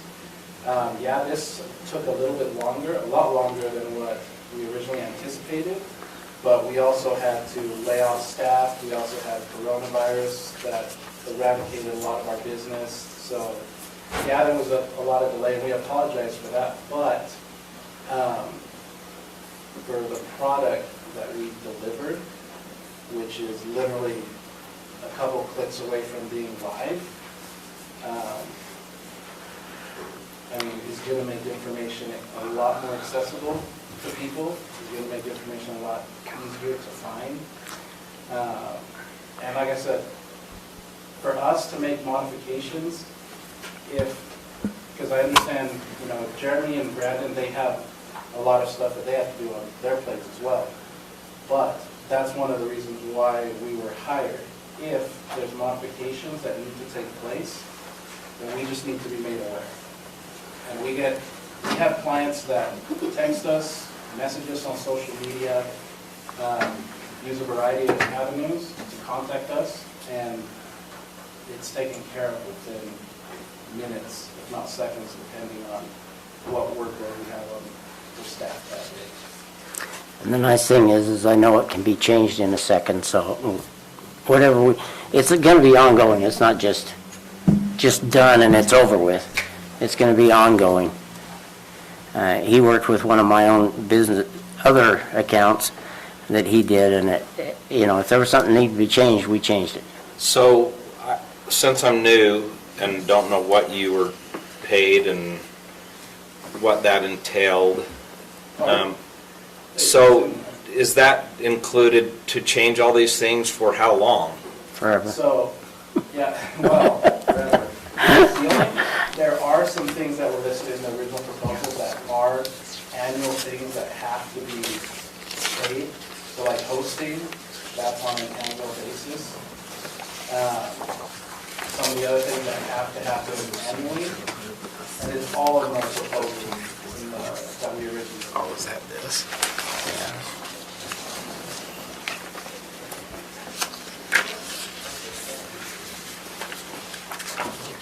So if there's not further questions, it sounds like we'd like to get this up and running sooner rather than later, but you suggested, Mike, that it might be good to have a meeting with the different departments just to go over it with them first. I don't know if that can be accomplished this week. I don't know what your schedule or their schedules are like, but maybe you can look into that. Yeah, we can have our team start coordinating with them. And the thing is, like I said, this can be rolled out and put online once we finish the thing with Jeremy and Brandon. I know Brandon's taking lead on this. And we can put it out there, and because it took a long time to get a hold of all the people in the very beginning. So what we can do is have it rolled out, and then as people are getting back to us, the department heads are getting back to us, any modifications that they need to make, they just let us know, and we can go in there. Yeah, I don't think it's going to be effective to reach out to them individually. I think if you or your team will say, we can be here on Thursday at 2 o'clock, Stacy can send an email out to all the department heads and say, be in this room at 2 o'clock on Thursday and hash it out in half an hour, probably save you and them a lot of time. Yeah. And one of the other things that the website will do for you is down at the very bottom, if people want to stay up to date on notifications, whatever the county's doing, they can, all they have to do is submit their email on here, and the software will, that it's connected to, creates its own email list to be able to send out to whoever has put information on here, and all that stuff is automated. So that way it doesn't have to be constantly updated. It just takes one person. And again, if somebody in the county wants to do it, we're more than happy to teach anybody how to do this. Or if they want us to do it, as long as we get the information, all we have to do is a couple clicks and then it goes out to everybody on the list.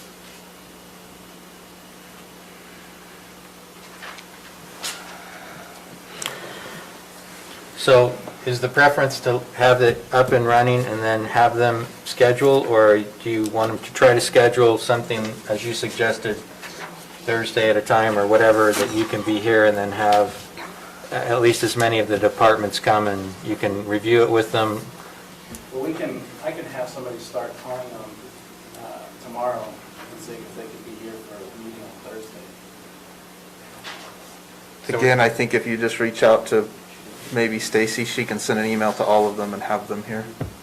You just tell us the time. I think most of our department heads could make something work within reason. I would kind of look at them to see what their preference is, because ultimately, they're going to be the ones that field the questions if something isn't right on the website, not us. So I would look to Lance and Stacy and Jan and say, you guys tell us what you want and do I it. think that you would probably prefer that you have accurate information out there Right. before he starts it. Right. I think that you'd rather That was give my everybody thought. before you start one. Right. Even if it takes another week, I think that would be smarter than Lance fielding questions from people who can't find what they need.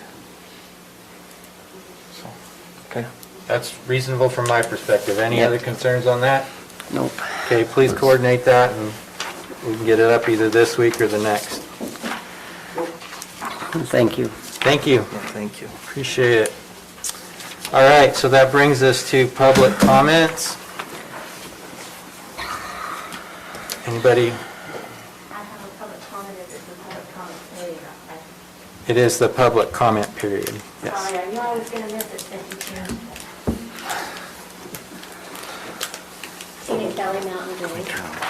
Thank you for everything you do. I know I'm becoming that little annoying voice, and I don't mean to, but I have followed events in the county since 2000.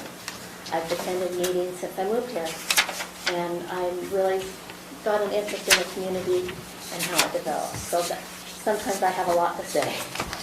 I commented at the Planning Commission meeting about Wasatch Peaks. I followed that as it was going through, and I tried to remain neutral because I have friends on both sides of the issue, people who wanted it, people who didn't want it. I wasn't concerned. They answered all my questions. I even asked questions about sewer, and they were going to do their own sewer. Now, they're entertaining doing a sewer district, but entering in an agreement with Mountain Green Sewer Improvement District and being part of that expansion. And it has to do partly with what the state has told them. The state doesn't like to have different points of, I'm going to say this wrong, Jared, and you tell me if I'm right, points of diversion or points of entry. It's where they let the water back out into the river. They like to have as few of those as possible. And so they encourage, when anybody's doing something new like this, to go with an already established department or facility. So the sewer district reached out to them. They're doing an expansion, and they reached out to them to see what they were doing, and there's some kind of agreement that may come out of this. I just want you guys, as you're moving forward under the development agreement with them, and it expands, to watch that and make sure that process is correct, because you just watched a big emergency management presentation. I've seen a lot more of those in depth, being on the council before and sitting on the emergency management with Jan down below. there's a lot of things that could happen, whether an earthquake or a flood or a dam break, and all of that involves the infrastructure, as we are downstream of a lot of that. They're intending to bring line across the freeway, under the railroad and under the river, into the sewer plant. And I'm really concerned if there is an emergency issue, if that's jeopardized. The sewer district then becomes the owner of that infrastructure, and the people who pay taxes into the sewer improvement district are on the hook for those damages. So I have a great concern as it works. I would like to see something work out to where they are their own sewer district under, and possibly have some management capacity with Mountain Green, but not bring that infrastructure across. And I know I'm asking for the moon here, because I see a lot of pump stations involved in those designs. I've talked to Ed Schultz about my concerns, and he's going to meet with me, talk with me again. But this is something that should concern you, and that you should be watching and following too. Thank you for your time. Thanks, Tina. Anyone else? Mr. Guyman.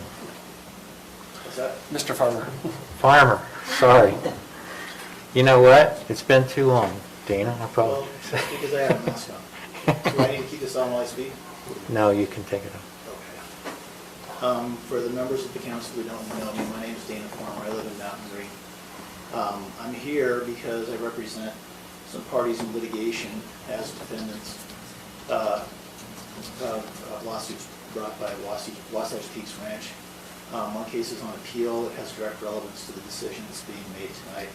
And then the other lawsuit is pending here at 3rd District Court and is set for a hearing a week from tomorrow on a motion to be filed to dismiss it, and it'll be heard by Judge Hyde. The case that's on appeal involves the council's decision to approve the RSD application in, I believe it was October, I think it was late October of 2019, I think the 30th or the 31st. And at the planning commission meeting that evening, my client Cindy Carter advised the council that because there was a great deal of opposition in the county, that if the ordinance passed or if the application was approved, that nonetheless there would be a referendum filed, and an application for a referendum was filed a week later. The filing of that application is the substance of the lawsuit that's set for a motion to dismiss next week. Ultimately, the county dismissed or denied the application. The applicants appealed. That appeal was denied by the district court, and now it's before the Supreme Court. If that appeal, if the Supreme Court rules in favor of the applicants, then the referendum petition will come back to the trial court, which means that there is the potential still that the council's decision to grant the RSD application in 2019 could be overturned by a referendum. I haven't drafted any of the briefs on that. I'm not counsel on that. I obviously have opinions about it, but the Supreme Court is going to decide. That case is briefed, and the Supreme Court hasn't set a hearing on it yet. But in determining whether or not to approve WPR's request for its first phase, I think it's important for the council to be mindful that the potential for the referendum to go before the voters and for the zoning ordinance to be affected by that referendum if it passes, and what that means as far as any approval that the commission gives tonight needs to be on your minds.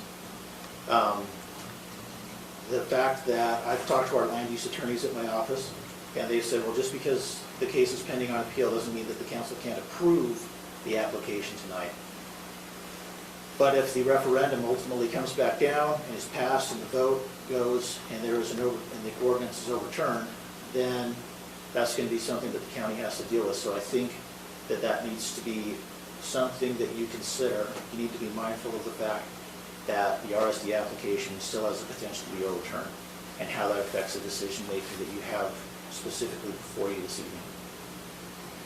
The other thing that I want to make clear is that the litigation that's pending right now before Judge Hyde is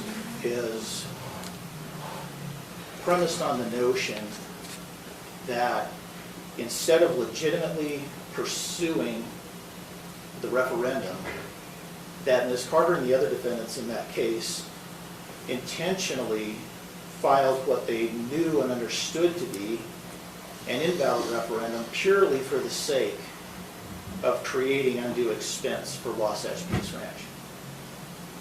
And Wasatch Peaks Ranch is suing them in tort for intentional interference with economic relations and conspiracy. Given that Cindy Carter stood here on October 31st, 2019, expressed her appreciation to the council, but also let the council know that even though it was a difficult decision, if the ordinance was passed, there would be an effort at a referendum, is on its face and is uncontested in that lawsuit a statement of intent to pursue a political process that is protected under the First Amendment of the United States Constitution, which is seeking redress of grievances. And Article 6 of the Utah Constitution has been interpreted by the Utah Supreme Court to provide a sacrosanct right for Utah citizens to pursue the referendum process, which is, according to the Supreme Court, equal to the legislative right and the legislative process given to the Utah legislature, given to cities, and given to counties. Instead of respecting that right, that First Amendment protected right, and protected by Article 6 of the Utah Constitution, Wasatch Peaks Ranch, 2 days after the petition for referendum was filed, sent a letter to the county demanding that the petition be denied. The county has 20 days to decide whether to grant or deny a referendum petition. Before those 20 days were up, Wasatch Peaks Ranch sued the county in district court for a writ of mandamus, asking the court to compel the county to deny the referendum petition and set and a request for an expedited hearing the day before the 20 days were up, on the 19th day. So that meant that the county was faced with a decision of, do we deny the petition, or if we don't deny the petition, do we defend a lawsuit brought by WPR compelling us to deny the petition? Now, to get a writ of mandamus, you have to show that there is no other legal remedy. Well, there is a legal remedy. The county has the choice. Wasatch Peaks Ranch is trying to bring the judicial branch of government in to compel a decision on the part of the county. So the petition was denied. That's what's on appeal. But because the petitioners are pursuing an appeal, which is a protected right,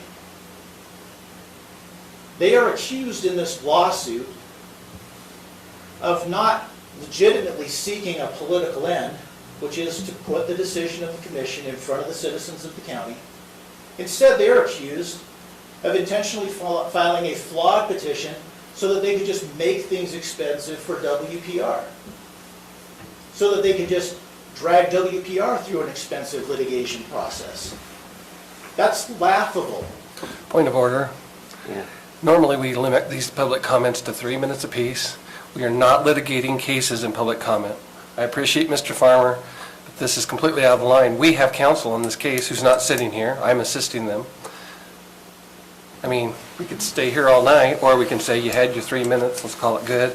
He can file documents with the courts. He can, you know, he's adequate, you know, above adequate in litigating matters, but we don't do it in the public comment. So you guys can sit here as long as you want, but I'm getting tired. I'm not here to question the decisions that the county made on the petition. And I'm not counsel in the case with the county that's on appeal. What I'm here saying is that you've got a developer who, now that they've received a zoning approval, has taken it upon themselves to bring litigation against the county and against my clients in this tort suit, that to call it legally questionable is a compliment. And so I just, given that I represent six people who are citizens of the county, and I'll conclude because I know time's short, I just think it is important to recognize that if Wasatch Peaks Ranch wants to be the good citizen that it claims it is trying to be, that it would get a lot farther in the hearts and minds of the citizens of the county if it would stop compelling the county through lawsuits and demands to take its side in disputes, and to stop bringing groundless lawsuits against people who have immunity and who have protected constitutional rights to engage in political process. Thank you. Thank you. Anyone else want to address the commission as part of public comment period?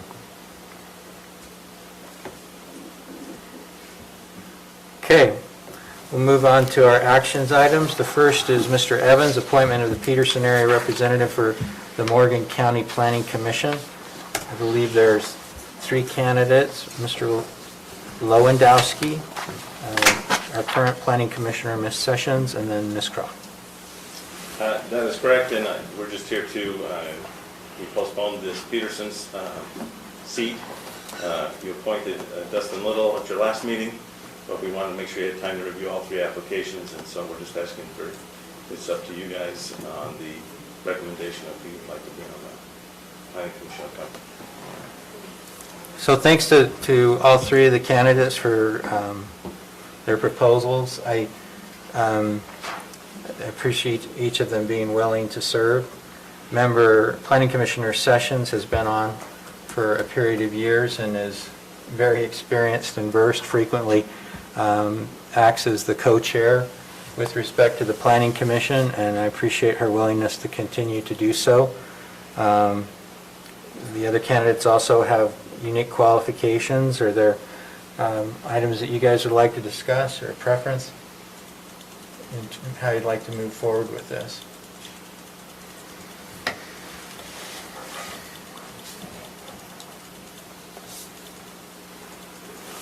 Being that it's your portfolio, do you have a preference? I'm naturally going to default to Planning Commissioner Sessions just because I've seen her preparation in the meetings. I think she does a great job. And so I'm inclined to allow someone who's been serving continue to do so. The other candidates, I think we have some other things as well that if they're interested in serving and helping with the county, I think there's some possibilities there. But that would be kind of my natural preference. I know the chair of the Planning Commission has a variety of things going on presently in his own life now, and that may be another position that opens up as a possibility, and so it would be good to have someone who has the experience that Planning Commissioner Sessions has.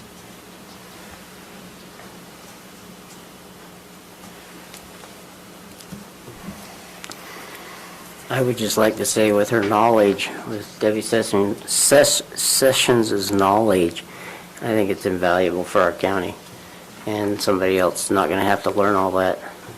So I recommend we keep her on. Is that a motion? I'll make that motion. Unless somebody else wants to have a discussion.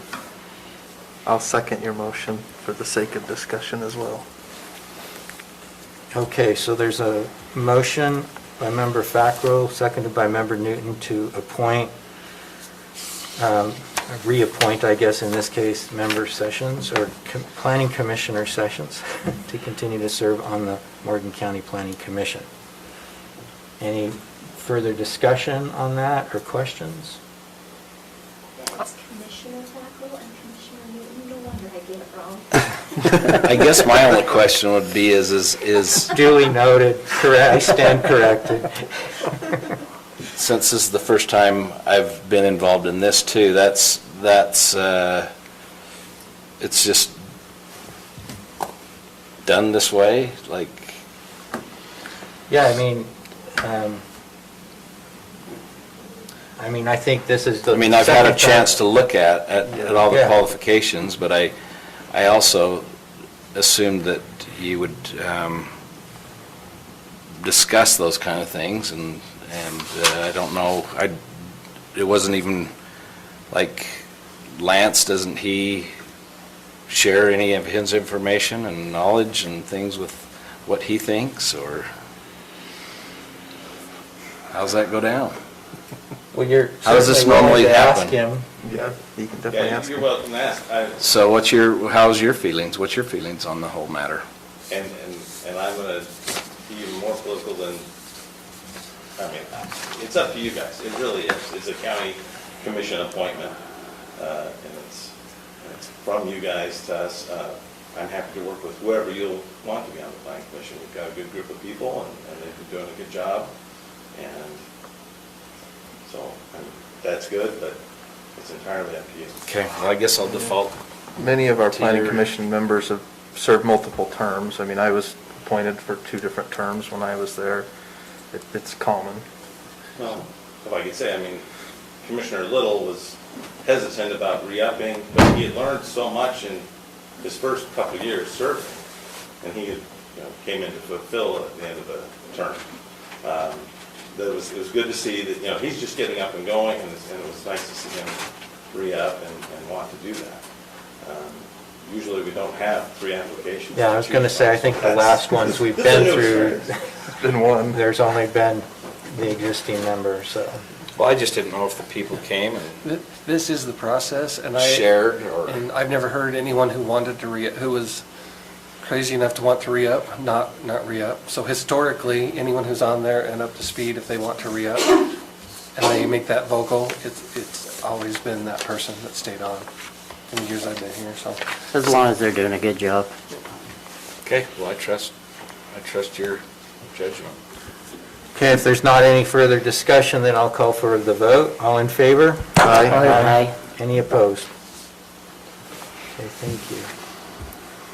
Next, Lance Evans again. This is continued from the February 2nd Commission meeting. Morgan Valley Partners LLC requests approval of an amendment to the Rivala Master Development Agreement to establish the extended time for development as approved by the Morgan County Council on December 4th, 2018. You want me? So yes, this is a continuation of our discussion from, what was it? I can't remember. It was February 2nd. February 2nd, where the applicant has updated and tried to address and add to their existing development agreement. So the amendment proposes to add several different sections in the second development agreement amendment. And it adds some language, but it also deletes the paragraphs, certain paragraphs that we discussed in the February 2nd meeting. I have reviewed it, and I think it met all of the concerns of the commission on that meeting date. And I can go through the development agreement in detail if you'd like over each item. I know Tom Henroyd is online and would like to potentially speak to you as well if you have questions. And he's the applicant. So I have a question. In section 4F, it indicates the residential density of the overall project shall be 115 dwelling units. But the concept plan is 34. So why are we 34 at concept and 115 in 4F? Is there already existing units? I don't believe so, no. Let me see if Tom would like to answer that. If you're asking me to answer that one, the intent here is to be consistent, meeting on December 4th, 2018, which is, that's what the vote was for. So in keeping with that meeting, that density was set at. However, it also states in this agreement that the concept plan really is, that's what the application is. So it's just here because it's in keeping with the December 4, 2018 meeting. So I wasn't here in December of 2018. I know they did the extension of the time period. They also reduced the density to the 115 units. Well, that was, yes, well, they didn't actually put that was, what was discussed at that meeting was a plat amendment, or no, a preliminary plat, and that was reduced to 115. So this is reflecting that request, and then we also had a discussion of the development agreement where the commission council at the time gave the 5-year extension, and the plat amendment, or plat that was submitted at that time was for 115 units. Is that correct, Tom? That is correct. Okay, and so it goes back to the question he had, why from 115 down to 34? Sure, I'm happy for that, but what was your reasoning? When you said the reasoning is just for the purpose of being in keeping with that December 4th, 2018. We're memorializing, I think, that the purpose of this, according to me, is to memorialize what happened in 2018, but then also to put forth an exhibit that defines the development, which is less than the 115, as you're stating. So here's the fundamental concern from my perspective. Some of the other changes, some of which have been made and I requested as part of the February 2nd meeting, are reflective of the reduction in density down to the 34 units. And so in other words, we eliminated requirements with respect to funding of a park and those sorts of things. And that to me is consistent with the single-family residential development of this low of a density. But and it's also consistent with the concept plan that they're preparing to submit, the 34 units. And so my preference would be, frankly, to say the residential density of the overall project shall be the 34 dwelling units. If that's the correct number. I think that is. Because it's consistent with the other changes that we're making in terms of the community parks and trails, public facilities, and so forth. That's my basic concern. Now, 115 units on that much property isn't that significant of a density, but by the same token, they're proposing the 34. We're making the other changes on the basis of the 34. So that's just what I'm asking about. Inconsistency bothered. Yeah, it does. Yeah. Yeah, it does. It does. And then I have another... I hate to plead the fifth on this, but this is drafted by our attorney who couldn't make it tonight. So I can follow his logic, I can talk to him. I mean, obviously, we'd love to come to a decision, but we're hopeful that we're making progress with you all, and if a condition or something, I can talk to him and find out what his reasoning is, but I know he's trying to be consistent with that December 4th meeting. And I don't know how exactly the mechanics of that should work, going from the meeting to this document, honoring that meeting, but then also putting forth this proposal and kind of wrapping it all up with a bow in this agreement. Yeah, and I'm not frankly too concerned about being consistent with the 2018 meeting.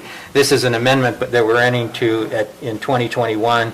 I just want it to be consistent with the development going forward. So if you can follow up with him on that. In section 5, which is an amendment to paragraph 5F3, this just relates to the payment, the affordable housing payment. And it says, payment will be made at the time of issuance of each building permit for an occupied unit. So to me, there's an internal inconsistency in that sentence, because don't we issue building permits in order to construct a unit that will be then occupied when it's completed and a certificate of occupancy has been issued? So the CFO would be at occupancy. I mean, I frankly think they should pay the fee at the issuance of each of the building permit for a unit and just strike the word occupied. Because it's an impact fee basically anyway, so it should be paid up front. So I think instead of saying an occupied unit, I would just say building permit for a unit. We would have Okay. The distinction there would be that there might be building permits for other, but if you could but for a dwelling unit, could I say dwelling unit instead of occupied? Yes. Yeah. But the point being that the fee is paid at the time of issuance of permit. Correct. Yes. For dwelling units, not for other building permits. Yeah, I For mean, dwelling. if they're pulling an infrastructure permit or a building permit for a road, yeah. The fee's only due in connection with dwelling units. In section 11, which is a restatement of paragraph 13, so the last sentence says, approval of the water and septic systems will be part of the concept site plan and preliminary subdivision approval process. Should we just add in accordance with the county land use code there? Is that what you're intending it to be, or is it something separate as stated elsewhere in the agreement? I don't know that it is elsewhere. I think the intent is Because we require different things at concept plan and then additional things at preliminary subdivision approval. And our code specifies what those things are. And so if that's what we're saying, then I think we just insert the reference to the code.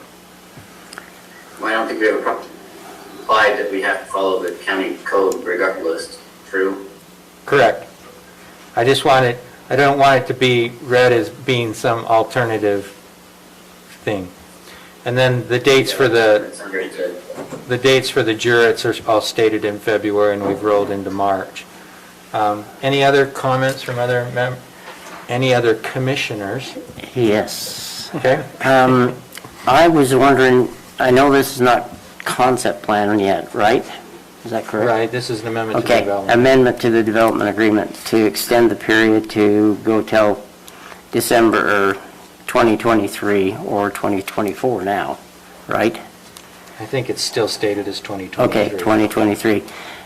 My question is in your development, it's near the river.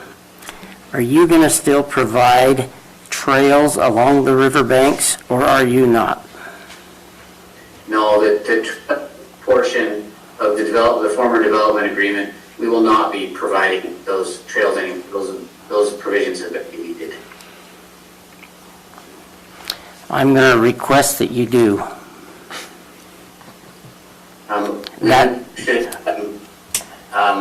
In what manner? The reason why it is if we go and have a tourist recreation along that river, along the Weaver River, your people or your residents are going to be impacted by those people coming down through the river. And if you were to provide some kind of dedicate it to the county or whatever you need to do to provide that trail, that would help our community grow as far as trails. And that's just my opinion, and based upon some of the meetings I've been in with the trail development of the state, they would like to have trails that would go along things such as the river. And for others to just, then we don't have to come back later and say, hey, we want to buy that piece of ground so we can put a trail on it. That's all. That's just my opinion, and the commission can say something different. So Lance, can you tell me where the river is in relationship to the concept plan? It's right through the one side of the development. It's that top side. Dotted blue line. Yeah. Oh, it's the dotted blue line? Up here. Yeah, right along here, that's the river right there. So they removed that because of the amount of lots they were doing, is that correct? That's correct. And I believe it's a private development, and I believe it abuts the river. Yes, it does. So if they didn't put trails there, the citizens wouldn't be able to walk that side of the river anyway if they weren't part of the development. Is that correct? You can request what you request, but they're a private development that abut the river. So if they don't want citizens hopping out of the river walking their trails, then they wouldn't do that. They're going to have a guard check at the front of at the entrance of it. And so I can't imagine they're going to want to encourage people other than the residents. So, I mean, you can discuss it, but that's what I remember from. Well, I imagine those are the most prestigious lots right there. Right. Probably. But they may, and I mean, there may be something within the river agreement that you're going to have to look at as to whether or not you're going to have to fence it off. And if that happens, your property line, or, I mean, you may be paying for taxes or whatever midway through into the, and this is something, Lance, you're going to have to look into, but on that, you've got to look into whether or not they have to put up a fence or not, because that is irrigation water. It's also Bureau of Reclamation. It's a lot of other kinds of rivers access, and we need to make sure that we're protecting ourselves and that river. And I don't want to see our river to be destroyed by 1, 2, 3, 4, 5, 6 homes there. Well, I don't know anywhere else in Morgan City that they've required a fence along the river. We didn't even require it for. In the past. For our apartments, they haven't. In the past. River Cove isn't. They all have their places right up next to the river. In the past.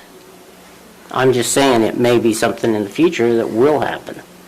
Because there's all this litigation that's going on down at the state that is requiring people to not be building right up into the creek. I don't know. That's just something we need to look at if we're going to consider that. Well, I don't know if this is appropriate for me to comment unless you guys need to tell me if I need to speak when spoken to or when questions are asked. I'm happy to, obviously be part of the discussion. Please, go ahead. We're interested in what you have to say about this. This is an agreement that we're negotiating, so go ahead. So we're just, obviously it's a private property now with a golf course on it. And there's access to it by paying to golf. And folks can get there, but as far as providing a trail that runs along the river, I don't know who it was, but they certainly mentioned that the allure of the property for us in inquiring is that, whether it's 5 on the river or 10 lots, 20 lots, or 1, it's a private property that fronts the Weber River, and that's its desirability. Certainly we have to keep building outside the floodplain, and if those buildings have any utilities servicing them, they have to do as was previously requested by, I believe, Jeremy, just follow the code with regard to septic and water systems and other things, which we certainly intend to do. But as far as providing a trail, no, we would not be interested in that, nor should there be any requirement that any private property owner that owns frontage on the river is somehow denied access. That doesn't make sense to us, nor does it have a precedent. Okay, don't put any livestock on it, because that will make a difference. Any other comments on the development agreement?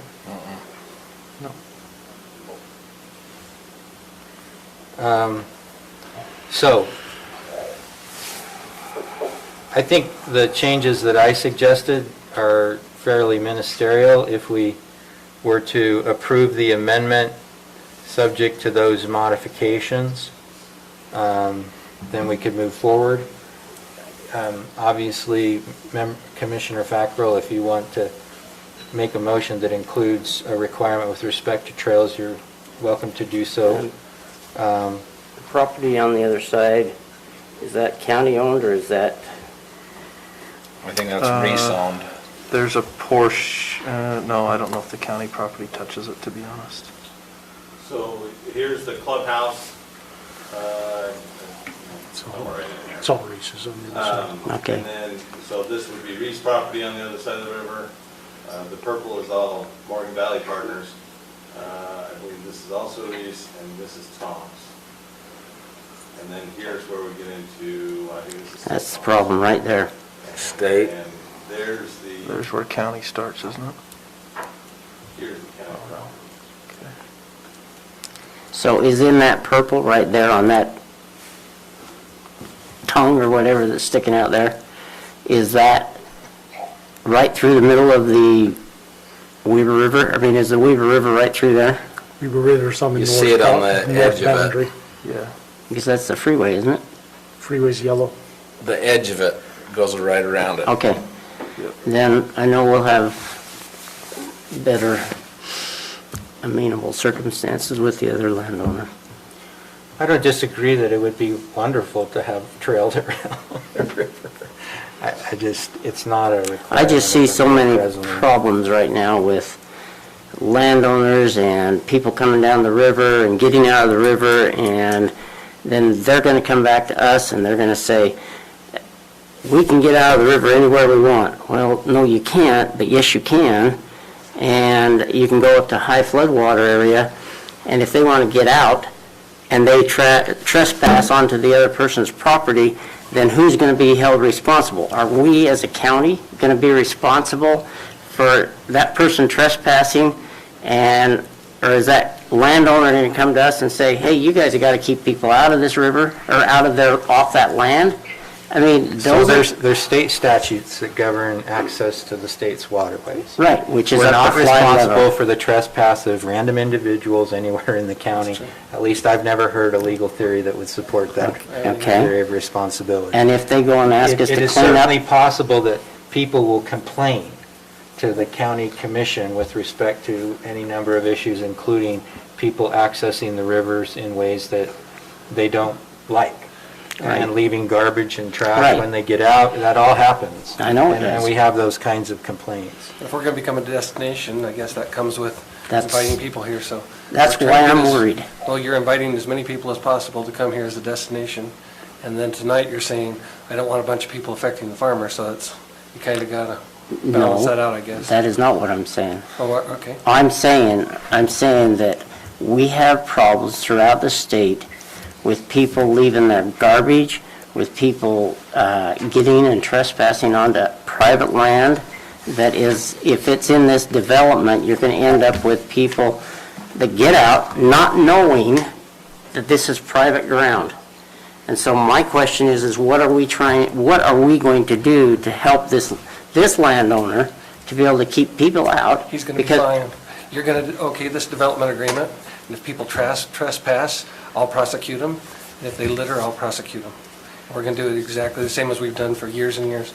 So it's really not a problem. I Okay. mean, so, And they can post their property yeah, if they they can want. post their property, and we'll handle it on the police side of it. And they So- can fence it if yeah. they want. Yeah. Okay. Now, to your point, is there a mechanism to address that moving forward? And maybe there is. Maybe the planning commission could look at some ordinance changes that would discuss trail easements for property owners who wish to build a subdivision next to the river. Right? That could be something in the future. We don't have that in the code now, and I don't know how that would work. That's something that'd have to be looked at more in depth, but maybe there is a mechanism to do that. It's just not something we have currently. Okay. It's fine. Any further discussion? Is there a motion? But if, excuse me, maybe before you do your motion, See how you do this. I just wanted to, as far as these minor edits, we've taken notes and we think, I think we came close, and it's not to say that, we're not frustrated in any way. We're wondering, would it be possible for there to be some red lines that came our way rather than us maybe taking a stab at this and then shooting it back? And, we just want to get it right. Sure. If there's a way for us to, in the meantime, just have a couple of headlines that come from you all, and then say, oh, yeah, that's the way we want it worded, that works for us, or maybe there's a little back and forth or something like that. I'm Well, I'm so happy to Stacy- make the It's a benefit changes of if I having a can get the thing in Word. It's nice having a land use attorney chairing our meetings, but yeah.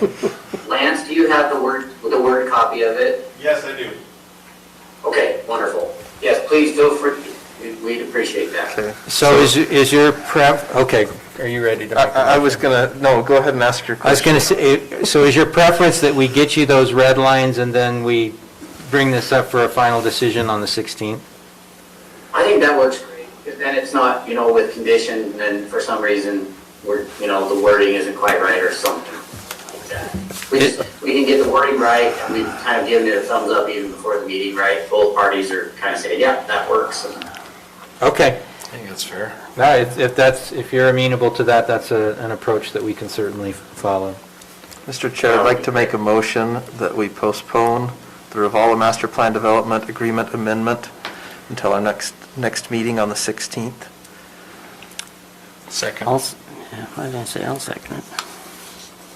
Okay, so we have a motion to postpone until March 16th, the amendment to the Ravala Master Development Agreement made by member Commissioner Evans and seconded by Commissioner Wilson.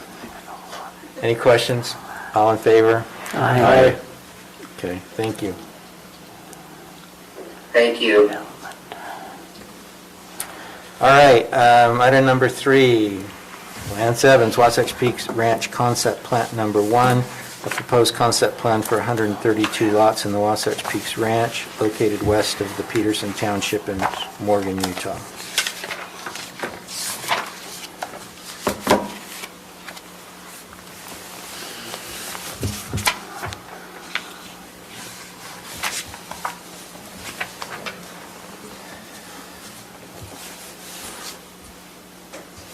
While he's preparing that, can I just ask a question about Mr. Farmer's comments?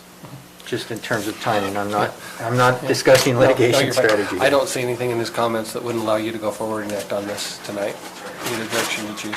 I understand that, so- Contemplated in the development agreement, I believe. I'm just, in the timing of the suits, he said the motion to dismiss, which I believe is on the secondary lawsuit filed by Wasatch Peaks, is scheduled for a hearing this next week? That's what he said. That may be. Okay. There is no temporary or permanent restraining orders against Morgan County, and there's, 2 or 3 different moving parts in the 2 different basic lawsuits. So, Okay. like I said, I would not suggest you put this on hold because of those lawsuits. And then the appeal of the referendum is before the Supreme Court, but they have not And- set a date for hearing. That could take a while. Okay. All right, I just wanted to make sure I understood what he had said. Lance? Good evening, this is a request for 124 single-family and multifamily concept plan. It's it's the first concept plan and proposal, subdivision proposal in the Wasatch Peaks Resort Special District. I'm sure you guys are familiar with it, so the areas that they're proposing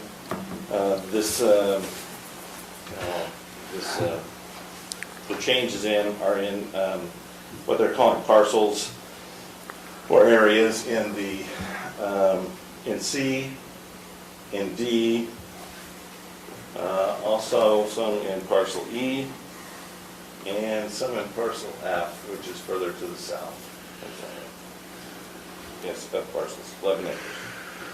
So, if I could, just to talk about this and just a quick review, obviously the Wasatch Peaks Range went through the Resort Special District process, did development agreement, fiscal impact analysis, traffic study, and got the general plan amended and established the Resort Special District with the development agreement as the zoning rules for this area. There are a lot of provisions in that development agreement addressing different aspects and timing. The scale of this development is quite large, quite complex, and so it's taken them a little while to get to just gathering enough information to submit for a concept plan. The concept plan application is, and I'll just quote from the Morgan County Code, is it is required for all subdivisions provided in this title. It provides the subdivider with an opportunity to consult and receive assistance from the county regarding regulations and design requirements applicable to the subdivision of the property. So this is the first step. And Ed's probably sick of hearing me say this. They've got a lot to work should this get approved today or by you all. The concept plan is one layer of work. They've got a ton of work to do before they can submit the next preliminary plat application for this area. And so this is just a beginning, starting point of the process, and I'll let Ed speak more about what they've gone through in their development process. Just 1 second, I'm going to switch.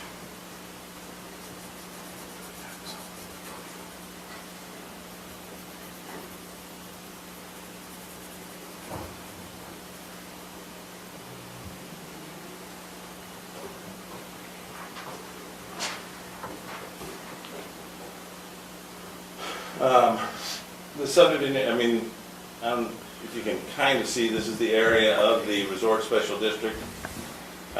These are the 3 pods that are, or parcels, that are being affected with this subdivision plat.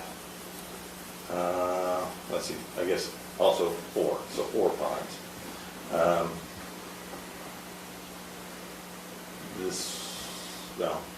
The general plan, of course, is Resort Special District, or the general plan is a master plan community. The zoning is Resort Special District with the development agreement.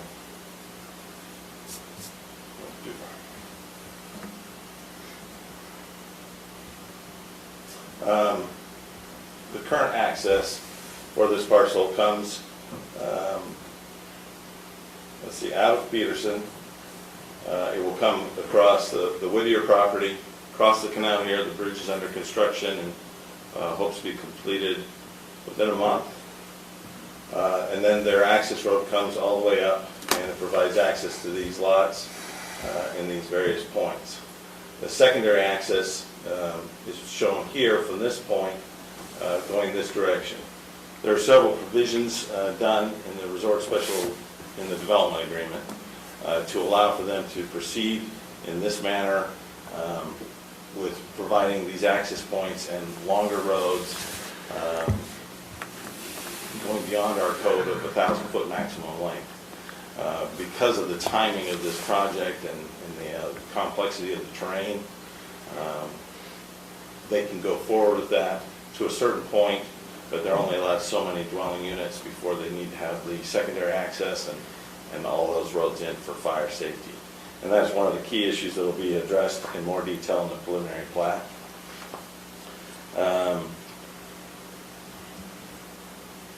There were, in general, I'm not sure how much you guys want me to go into. One thing to note is just the scale. Here's all of Peterson down here, which is, I don't know, maybe, I can't say for sure, a mile squares, for example. And if you can kind of eyeball that to the scale of this, Peterson would fit in this proposed concept plan numerous times. So it's very large. And I think when we start looking at these plans and at the detail, you know, like, oh, well, this lot, you know, it's actually they're quite large lots.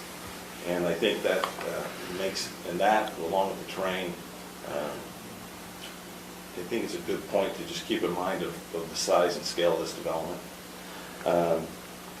As staff has reviewed it and looked at it, it meets the general plan, it meets the development agreement requirements for a concept plan, and we do have conditions of approval, that there is a development agreement amendment that addresses some of the items that did not go quite enough in depth when the initial development agreement. We did not establish a frontage requirement, for example, for each of the lots. So that needs to be addressed before the preliminary plat. And so the applicant is working on a development agreement amendment that would get into details on lot standards, frontage, those types of things. Unique situation again with the terrain. But we need to have that before we can move forward with the preliminary plat.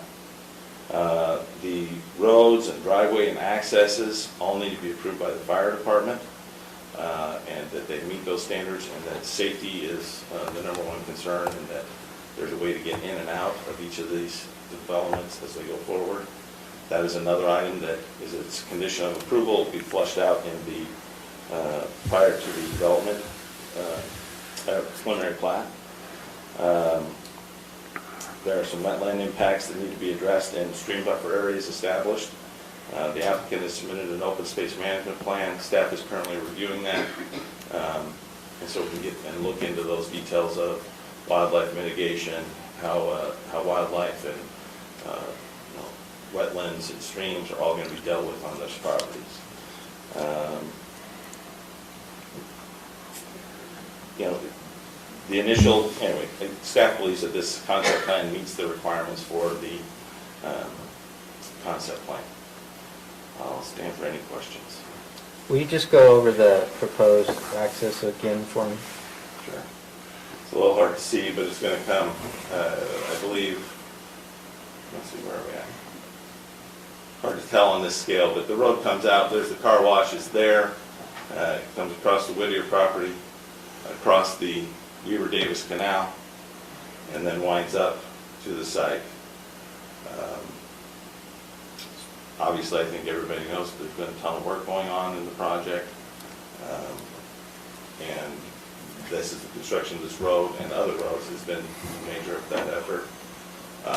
And that's the only currently permitted road, right? That's only, Just the main access road, well, permitted. They have an excavation permit to develop that road. right? Several excavation permits, I should say, different sections. Each one of them are going through a geologic hazard review and being analyzed for that aspect of the development. The subdivision roads, specifically the ones shown, say, for example, in that yellow area, they haven't pulled infrastructure I on that think yet. some are maybe partially there. I'm not up there every day, but I'm not exactly sure what's done and not done, but there is some definitely built. I'll let Ed speak to those more. But there is some access roads, and I think they've done a fair amount of work looking at what they can realistically do and not do. And then secondary access is contemplated So going the to secondary the access west? goes north from this point, and it winds up to, and will go up Weaver Basin. up across into the Weaver Basin access point off I-84. The timing, and that just gets into the scale of this development. The lots need to be platted, but the development of each of these homes and all that, I've been told, is going to be a couple of years. They have a shorter building season up there. It gets snowy quicker, and so they have short seasons and difficult terrain and situations. So they've got a lot of work that they have to do for each of them, and they want to get the plats done to establish that. But we need to work out exactly how the timing of when a building permit is issued, what's done at that point, what's done when the plat is recorded. There's a lot of challenges to the timing and the scale of this project. We're definitely outside the normal development box for Morgan County. The timing of that secondary access, where is that defined? So the secondary access, Or the second, I shouldn't say secondary, second access, where is that defined? secondary access has to happen, once after 200 building permits? 100? Multifamily units. Sorry? 200 multifamily units, or if the homes are not single. I'm sorry, where is that defined? Not what is it, or but It's where, in the development agreement? It Okay, states okay, that they great, can have up to 200 great. dwelling units prior to that access being there. With Morgan County Fire, is what we're saying, is going to review, are they then going to be responsible for, if fire were to happen, are they going to be the responders? Currently, yes. Until their fire protection district is in place, right? I believe that's the true. Yeah. And I don't mean to put, but is that defined also in the development agreement of when that's going to happen, or is that I not don't think that as date is clear? actually- I don't think there's a defined date. Okay. Also, once it is in place, we'll have an interlocal agreement with them, so if there is a fire, we will likely respond as well. And likewise, if there's a fire on us, we would ask them to respond if needed.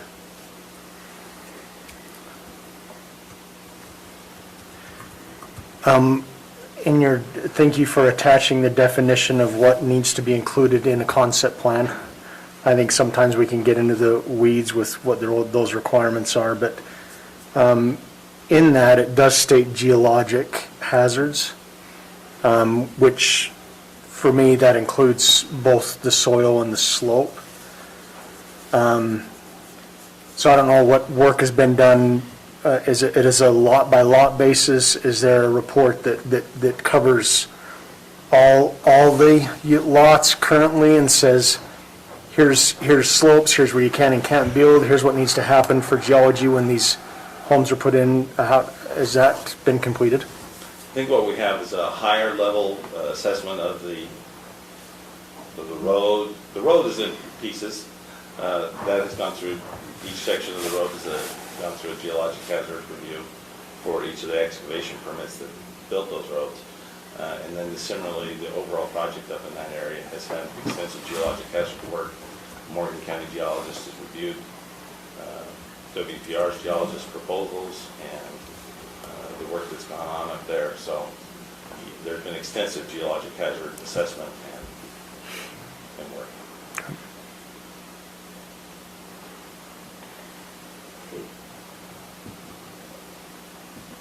So there's none being, it says to be decided, but there's 0 counted.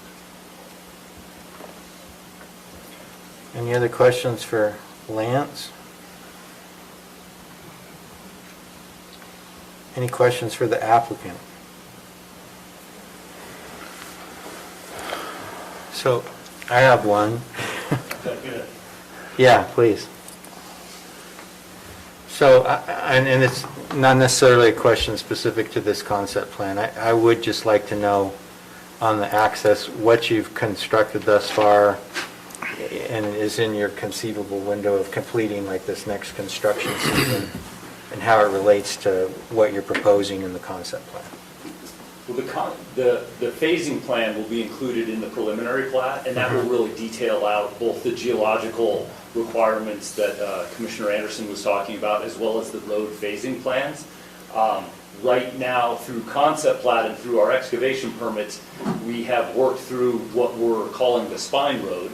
We are working that in segments because there are areas where we have constructed road and then we are still building the soil nail retention walls per the geological analysis, and then we've continued with the road beyond that. And so while it's passable in between, it's still very much an active construction area, as well as the entire, what we call the spine road, is only to road base and really right now a lot of mud.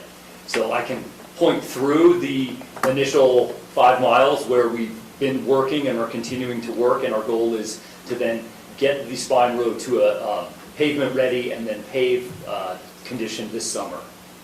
So, yeah, show me what, I saw the start down at Whittier and then it comes up, and how far up, I guess is what I'm wondering is included in your present permitted spine road. So we call this through the Whittier Family Farm, through Peterson, is 0A up to the property line. That's as far closest to completion that we've completed.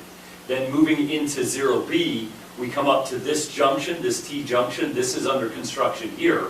And then we are in preliminary, doing preliminary work up through 0C, getting up into the higher points where the trees are. Then because of the snow load, that's been getting difficult to move beyond that.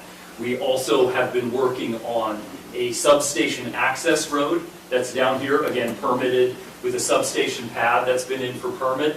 And then our portions of our water transmission line, we have a 20-inch water transmission line being installed in sections waiting for the summer, where then we can piece in those additional parts, all under permit and reviewed by staff and the county geologist, geological reports provided for each one of those. Okay, thanks. So, and for scale, that road to here is about 5 miles. So again, very big scale, and upon staff's direction or suggestion why we included that table that was in there, that included total acreage and unit counts. The total unit counts was a sensitive subject back when we were going through the entitlement process. And because our entire, in the first screen that Lance had up, we had all the entitlement areas, the 7 pods were 2,800 acres, give or take. This represents 569 acres. So again, for these 132 lots, just trying to get that sense of scale because it is such a large and remote project, and and kind of outside the normal development process. Ed, does Wasatch Peaks own everything that their access through there or not, or is that an easement? It's an easement that was negotiated by the previous owners and that we've modified. So that easement was in place at least 10 years before we came to town, and then we've modified that with the Whittier family. And so theirs is about, I think they have 600 acres or so down here that 2.5 mile first section of road runs through. Can you just update us on the bridge construction? I know you probably have a deadline with the canal company. We did, and that's part of the reason why we had to delay the start of that construction. The WCD wanted us to drill the piers when the canal was during dry up, so we weren't able to start until October of this year. And so we drilled those as soon as we could through that with the VOR approvals and Weber Basin, the Water Conservation District. They've been constructing that through winter. They're on track for an early April delivery, and we are excited to get that up and running. At the Planning Commission, there was concern raised by a number of residents that the construction access is over a different road. My understanding from that meeting is that when the bridge is completed, then construction access will be over that road and you guys will be That is correct. replacing the... Staff is adamant about that. Additionally, on 4,000 North through Peterson, we have an agreement with the county that we are repaving that section of road because of the damage our use has caused. And we put that agreement into place before and early in that process, just to ensure that the county was protected there and that we were meeting our commitments. Brett Heiner had been out there to talk about what that would look like, and so that will happen. It's unfortunate, our bridge will open in April. We won't be able to pave there for a few weeks, a few months, until the ground temperature is high enough so that we get good adherence of the asphalt and a quality product. But we are, when we close down that access, we are providing notice to everyone along 4,000 North that is coming with a door hanger and a telephone number for them to call with additional questions, as well as a time frame that we think we will be able to repave that portion. Okay, any further questions for the applicant with respect to the concept plan?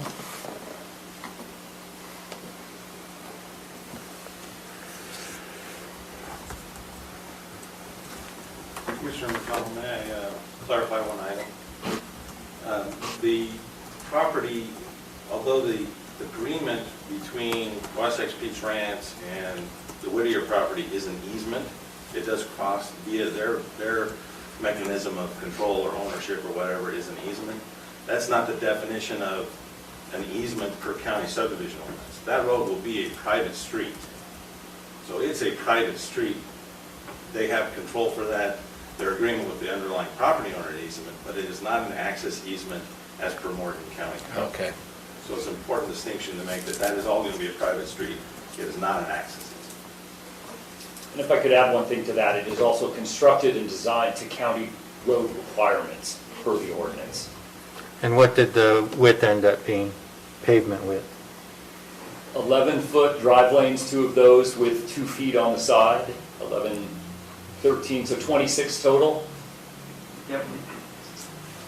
And then there's 2 foot of additional gravel shoulder, so it meets the private street county requirement.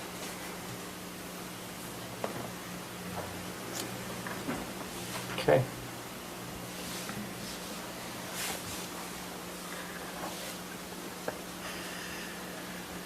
Any additional questions, further discussion?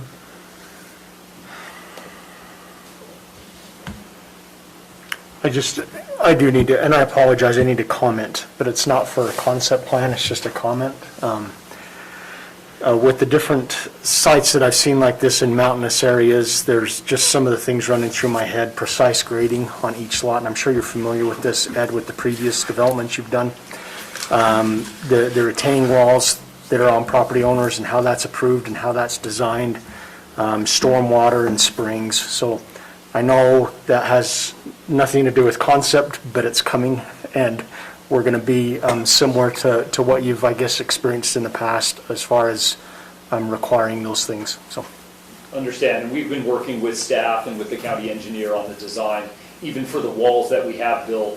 Obviously, there's requirements for geological analysis that influences the design for the walls on our main spine road, front at the different areas, the start and the end of the walls, depending on the distance, the space in between, as well as on the county roads at different, or on the roads to meet county standards at different intervals. So that is Zach Johnson, our lead civil engineer with Kimley Horn, and we've been working close with county ordinance to meet that, along with the county geologist.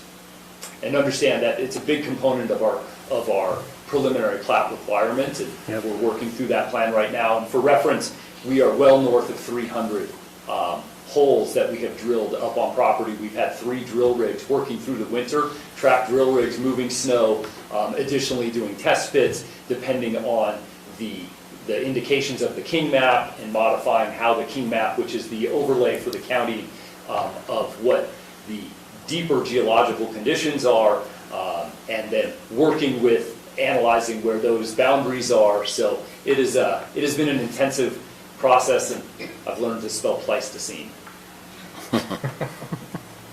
I too would like to be updated, like with Tina, as far as the sewer. I'd like to understand that better too. So Absolutely. If I could. Happy to have a conversation with one, or as long as we don't get to a quorum, yeah, definitely we'll find a time to sit down with you and walk you through what the thoughts and what that process to get to this current position is, and really what our plan forward is, and what we'd like to share with Ms. Kelly. Okay.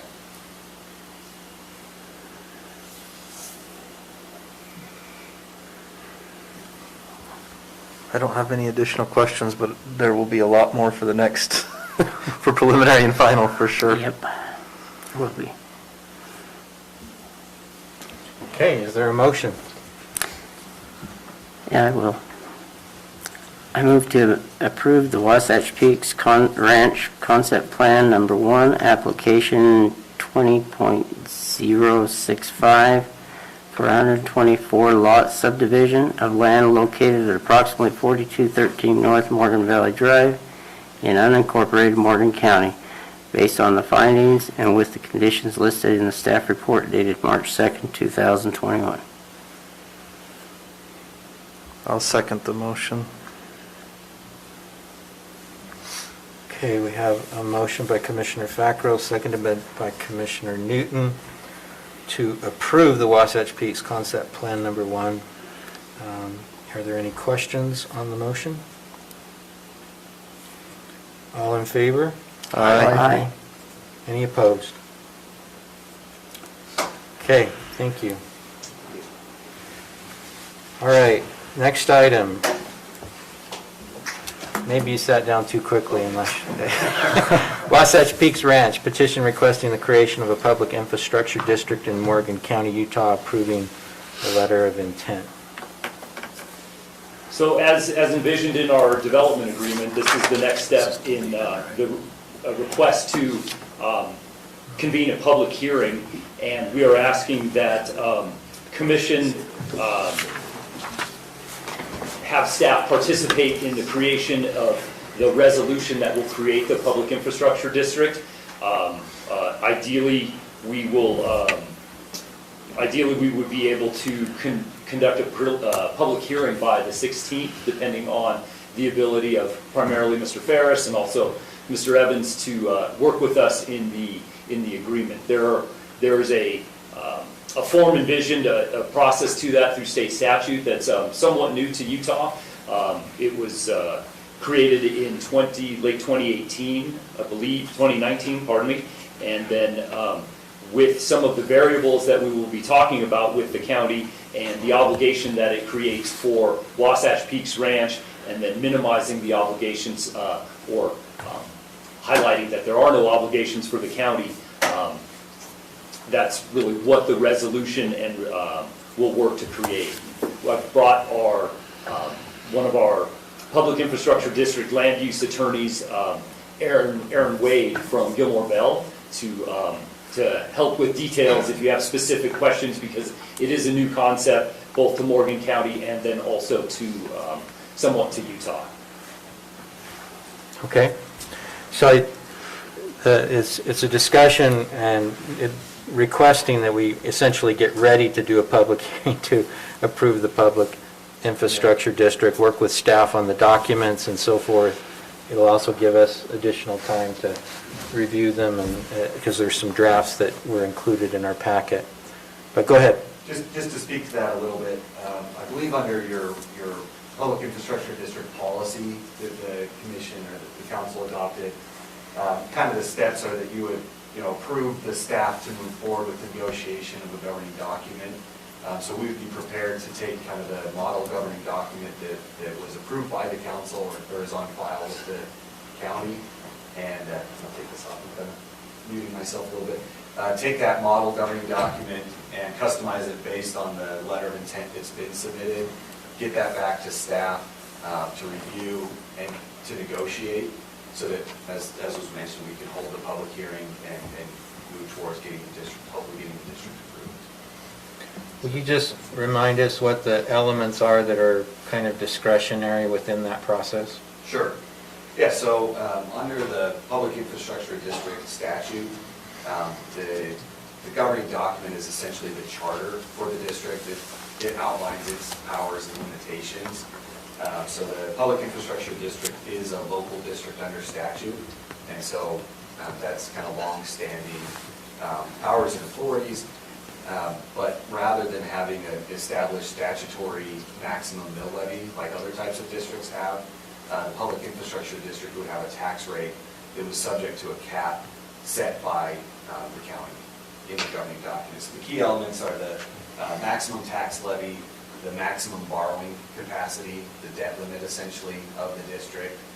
You can establish parameters around when the seats on the board would transition from being appointed by yourselves to being filled by electors living within the boundaries as electors come to live in there. You can establish improvement limitations if you wanted to. For instance, you could prohibit them from building a rec center or something like that if that was a concern that you had. But those are really kind of the core things that I've seen negotiated as I've helped a number of cities kind of work through this on creation of districts elsewhere. So like I said, we'll stick this, where we can, we'll stick as closely to the model governing document that's on file, and we'll get you a red line so you can see where we diverted from what the standard boilerplate which calls for. Okay. Any questions? You answered it earlier, so. Okay. The one note I would say, so the public hearing does require notice, but it can just be a letter to the affected property owners, which in this case would just be Wasatch Peaks Ranch. And the public hearing and the creation can take place on the same night because there's no requirement of a protest period where all the property owners are on board with what's happening. And the other piece on that front is any public hearings have to start after 6:30 p.m. So I'm not sure what your meeting schedule start times look like over the next couple of weeks or months, but just would want to make sure that was after 6:30 when that commences. Okay. I do have one question. With all that is happening down there at WPR, does this mean that you're eventually going to be incorporated as your own entity down there? From, Like incorporating a city? we've never planned. Yeah, I don't think, we've never even thought of that. I don't think there's any reason to that and why we're creating the districts. We've created, obviously, the two limited improvement districts, one an operating, one a utility district, but I don't think there's the need for us to go to the next level because primarily on the operating side, the limited improvement districts provide the revenue for us to operate these private roads, private water systems, et cetera. Okay. So there's just no need. that I Okay. can think of. Yeah. That takes care of my questions.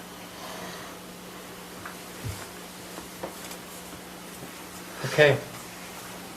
So I think we just need a motion to the effect of authorizing the staff to move forward pursuant to the LOI to negotiate the documents for the creation of a public infrastructure district, so that we can then schedule a public hearing for potential approval. Wow. Okay, I didn't catch all of that. So, are we approving the letter of intent? Is that what we're approving? For them to move forward? Or are we just approving staff to work with them? To work with them on the basis of the letter of intent, yeah. Okay. Mr. Chair, I'll make a motion that we approve staff to work with Wasatch Peaks Ranch on a public improvement district as outlined in the letter of intent. Public infrastructure district. Sorry, did I say improvement, public infrastructure district? Approving the letter of Is there a intent. second? Second. Okay, a motion by Commissioner Newton, seconded by Commissioner Wilson, to authorize the staff to move forward with negotiating the documents for creation of a public infrastructure district, consistent with the letter of intent. Any questions on the motion? All in favor? Aye. Okay, thank you. Thank you.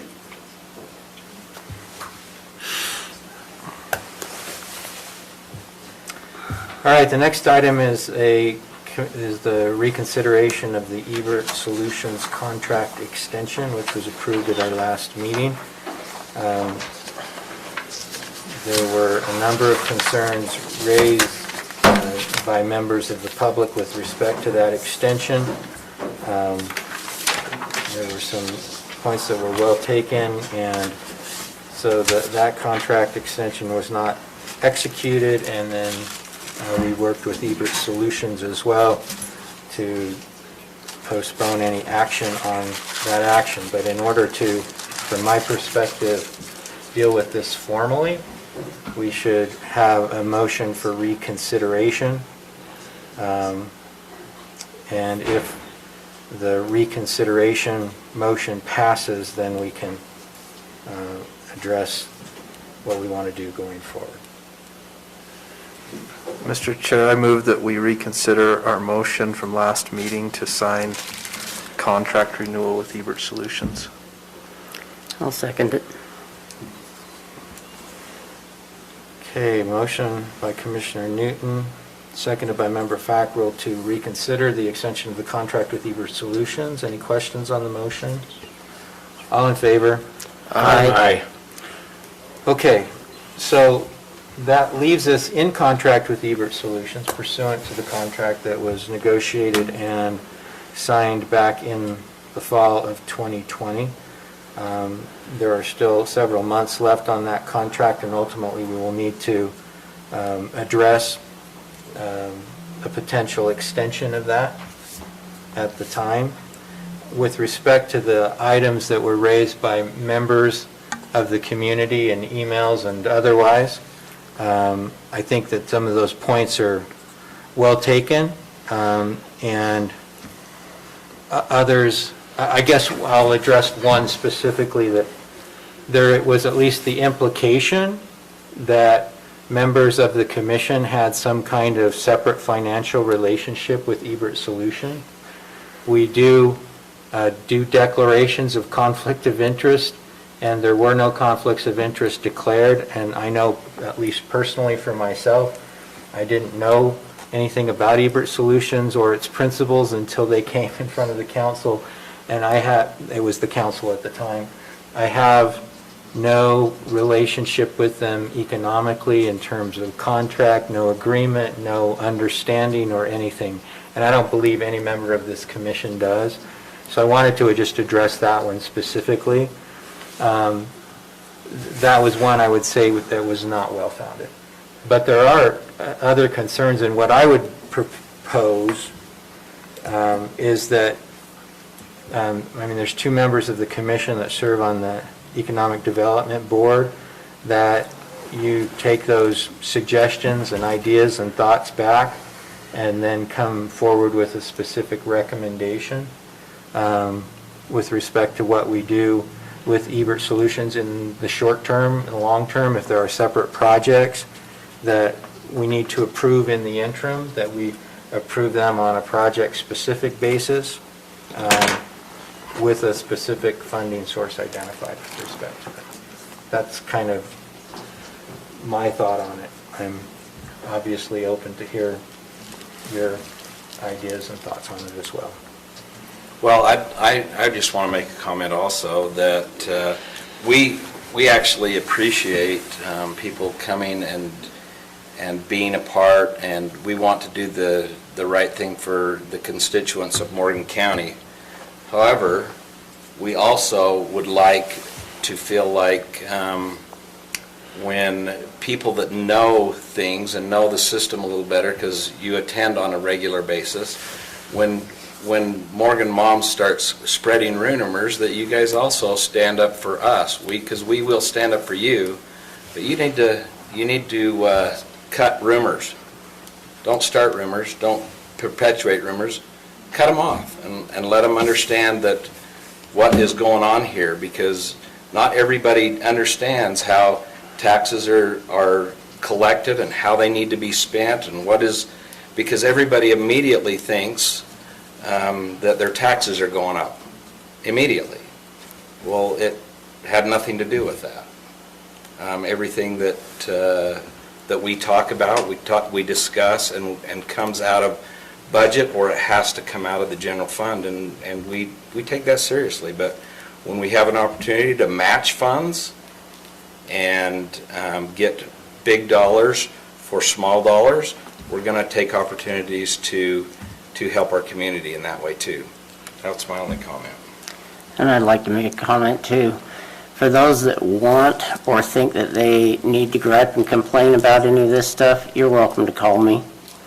I'll take your responses. I appreciate one that we got today, or I think it was last night, we got a comment in an email that had to say, basically, we were doing things, we weren't doing things wrong, but they were saying that we needed to look at everything. And I just want to let everybody know in this county that we have been working on this since trying to bring in economic development since we got into office.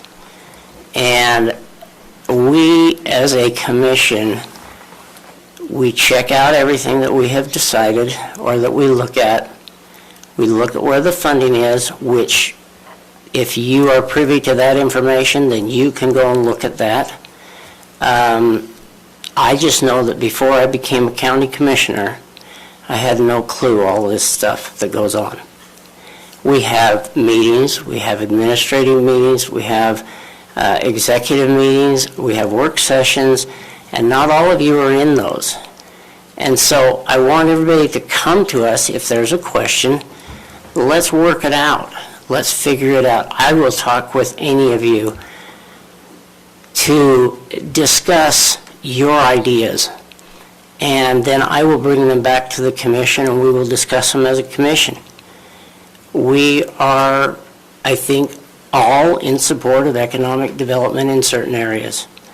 But I seriously would like to have a discussion with all of you on this matter. And if there is a concern that you have, don't blame us. Come and talk to us. Come and talk to us. And I know Matt will listen.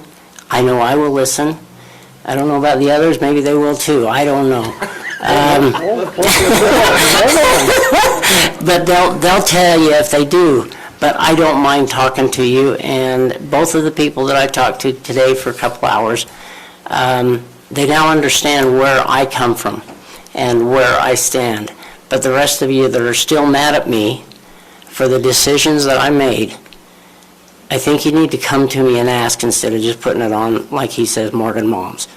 Because Morgan Moms is not the answer to everything. Same as the internet is not the answer to everything. It may be the answer, but it's not an honest answer on the internet. Because people put in there what they want you to hear. And so if you please come to us, I'll talk to you. My comment? I'll make a quick comment. I'm not on Morgan Mons, so I can't speak to that. Neither am I. Not saying you guys are. I think the one thing for me is that I've seen with economic development is the state is giving the county money to move forward with something with economic development. There's a lot of pushes in a lot of areas. I was talking to James Ebert literally a week ago about a grant opportunity. Was it outdoor recreation? Does that sound right, James? Yesterday, it was due yesterday. So we had the opportunity to get anywhere from 10 grand to 100 grand, depending on what project we submitted. And of course, James is a forever optimistic and said, oh, don't worry, next year. And I'm going, I wanted it this year. I think there's a lot of opportunities the longer this goes out that we're missing on that we could be capturing. And I think we'll get to a good point. As the other commissioners have said, I actually respect the comments that we can build off of. Obviously, we did listen to comments, or we would have just moved forward. We listened to comments. We're making some changes to this to move forward in the best direction we can. I'm excited to move forward, and I'm excited for economic development in the county. I think it could be a great tool to help with taxes, to help with all kinds of things, and it's an exciting time. It's not a time to put our heads down and complain. It's an exciting time, so I'm looking forward to coming to a solution. One other thing, if you're an ostrich, you put your head in the sand. We're not going to. I talked to some people at the state today, and there is monies available for us up to a maximum of $800,000. Now, we need somebody that can go through and get those monies, and they are on a competitive basis, but we have to be able to pay somebody to help us with that, because they won't just give it to us as a commission and us go to work on trying to get this. I don't see us being able to do that with our schedules that we've got. So we need help. So we will need to pay somebody. And I'm in favor of Ebert Solutions and what they are trying to do for us, but we need to work with them and them work with us. And I'd like to see you guys get on board with it. I've talked to people that are willing to serve on committees. Maybe we need to do that. I don't know. We can go through it over the next few weeks, next month, 2 months, whatever it is, and we're going to decide what we think is best for the county. And we appreciate your input. Sheriff, anything? Quick comment? Sure. So from our team, we'd just like to say thank you. We actually totally agree with this. We felt a little push to settle on some programs and some directions that I think need to be vetted out a little bit more also. To Commissioner Anderson's point on some of the projects for these outdoor recreation opportunities.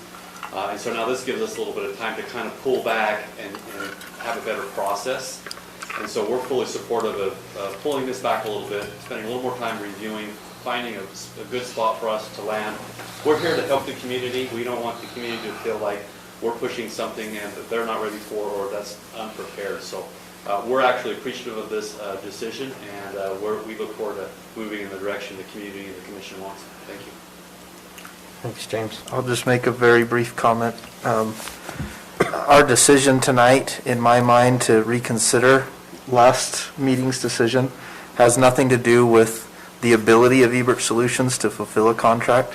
I think they're very capable, and I want to make that clear. I'm satisfied with the work that they've done thus far and look forward to continuing to work with them. So just wanted to make that point. So I think, and I'm willing to be corrected, I think what we did the motion to reconsider, the item that we were reconsidering was approval of the contract extension. That was back on the second meeting in February. So I think what we would now need is a motion to re-engage in that. further negotiate, not to approve, but to further negotiate the extension and come to a clearer understanding of how we want to move forward. Something along those lines. I agree. Mr. Chair, I'll move that we continue negotiations for the economic development contractor agreement with Ebert Solutions in coming meetings. I'll second it. All right. We have a motion from Commissioner Newton, seconded by Commissioner Fackrell, to continue the negotiation of the Ebert Solutions contract over the next several meetings. Any questions on the motion? I have one. Will you take this back to the Economic Yes. Development Board and work through some of these issues with Yep. them as well? Like I said, I think That's some of the absolutely comments... our next step is Okay. for them Is that, to yeah. review and Okay, some because there were some good determinations. comments made. All right, all in favor? Aye. Any opposed?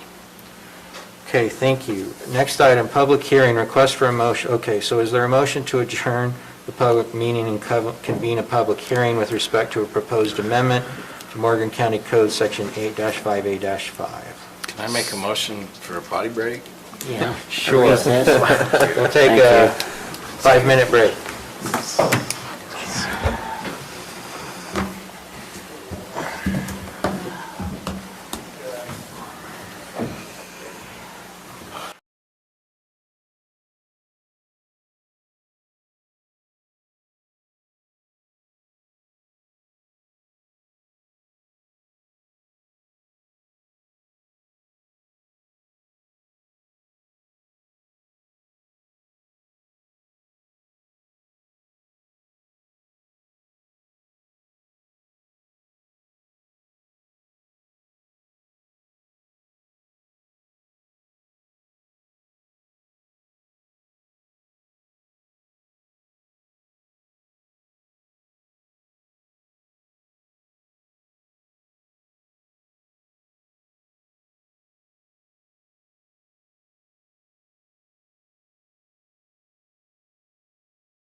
go that many hours without.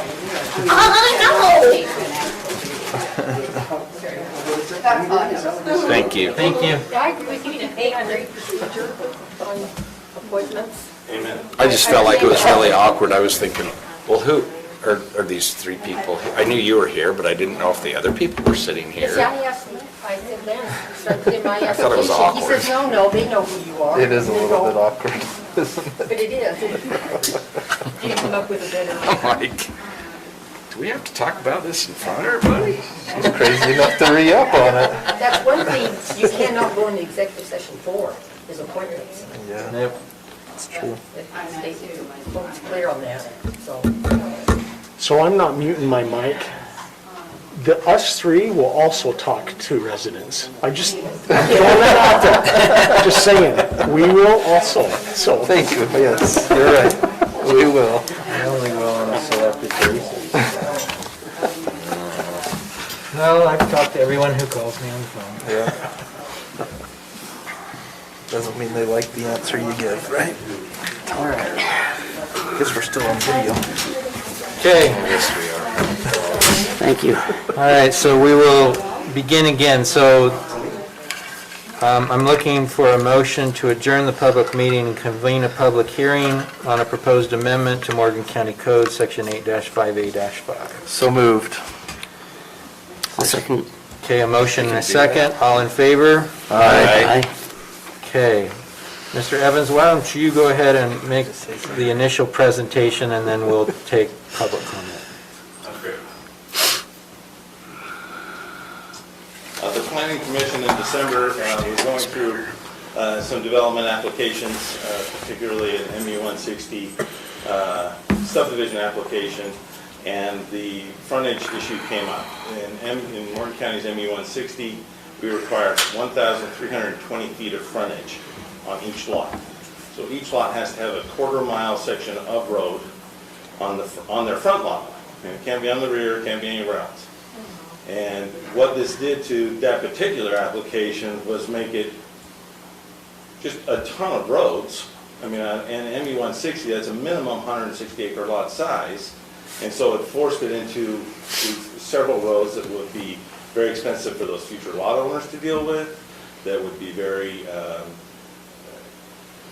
not the best for fire access. There's these giant secondary roads that have to be put in for fire access and secondary access. And while the county is not responsible to make sure somebody's project or development is functional and workable, we do have codes for a reason, and we set those standards, and we should stick to those standards. But there's a discussion, and really there was two camps in the Planning Commission that said, well, that's just an extreme amount of distance, doesn't seem to make a lot of sense. And so they asked staff to investigate it. I would say, well, planning staff researched it, Haley, and looked at other communities and other jurisdictions, and there were others that it clearly, our code was the rural county code, I think, 20 years ago, and we've modified it over time, but you can sometimes see the same exact language in Box Elder, for example. But Summit County, for example, on that size of lot was 300 feet of frontage. And the issue was discussed of, well, is there an opportunity here to modify our code to get better development? And that's really the point of this, is to get better development so that it's more logical, so that we don't have a 5-mile long road going back to 2 lots, because it has to have this much frontage on each of those lots. Is there an opportunity to change that without having other mitigation, and mitigate any other circumstances? And what is the staff researched and then proposed, and then the planning, well, we had a work session with the Planning Commission, and then they directed staff to put together the application and the code modification you have before you. And basically it takes the section that addresses width and frontage regulations, 85A5, for the MU 160 zone, and adds, and it's a simple code amendment, it adds an asterisk that allows in the MU 160 that the Morgan County Planning Commission may reduce the frontage and width of any given subdivision lot in the MU 160 zone by up to 45%, as long as the total density of the subdivision is not increased, and the average frontage of all the lots equal 1,320 feet. Lot lines shall generally be perpendicular with the street and run radial away from the street. The concept there is a couple things. One, it allows, we're not going to have a reduction in density with this modification. This particular, I'm just going to, Golden Hills is the example, and it's a good case study, I guess. They have 2,600 acres, and they're going to have, they're proposing 16 160 or larger, 160 acre or larger lots. And with the current 1320 requirement, they can't do it. They can't, and we just have these long dead-end roads, which are not good for long-term ownership. They're not good for the community. This was a compromise that was reached by the Planning Commission. There were some that said, hey, we should not change this at all. That's our standard. Can't develop that way, then tough luck. But there are others that felt that this should be, this is a consideration. We're still maintaining the same density, but we have a little bit of flexibility and we can look at special cases. And that was the recommendation that came out of the Planning Commission, that you adopt this as it is proposed. I think that's everything. Any questions? So is this that subdivision down on Morgan Valley Drive? No. This is all the way on the East Canyon, right? northeast side Yeah. of East Canyon. Right across from the marina. You know, where you turn to the marina, it's the other side of it. Yeah. It was Goldfoot. Lance, my question is on this average frontage of all lots equaling 1,320 feet. Does that kind of defeat the purpose here? No, because some of those lots are going to have 2,000 feet of frontage. Okay. Right? They will. But it allows, it gives some flexibility. I mean, I'm just wondering if that's even necessary, the average portion. To me, it seems more logical to just say you can decrease it by up to this percentage period and not have this calculation of average frontage and all that stuff. But I guess it'd be interesting to hear or understand the logic from the Planning Commission on that one. I'll say it this way, that there were those at the meeting that said, we should just change it to 300 feet for all these zones.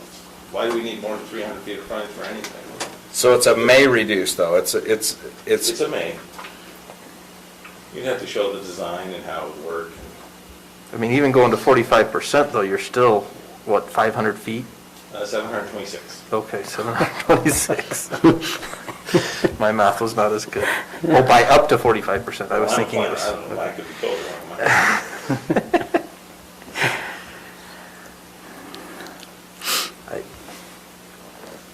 I'm inclined to just reduce the frontage total, but instead of doing a may and making all these calculations, I think we complicate it too much, but maybe we don't. Well, and let me throw this out. There's not that many properties this is going to impact. There's not going to be a lot of MU 160 development in general, and there are not a lot of properties where this would come in. This would be helpful in a few places, and it would potentially make a difference.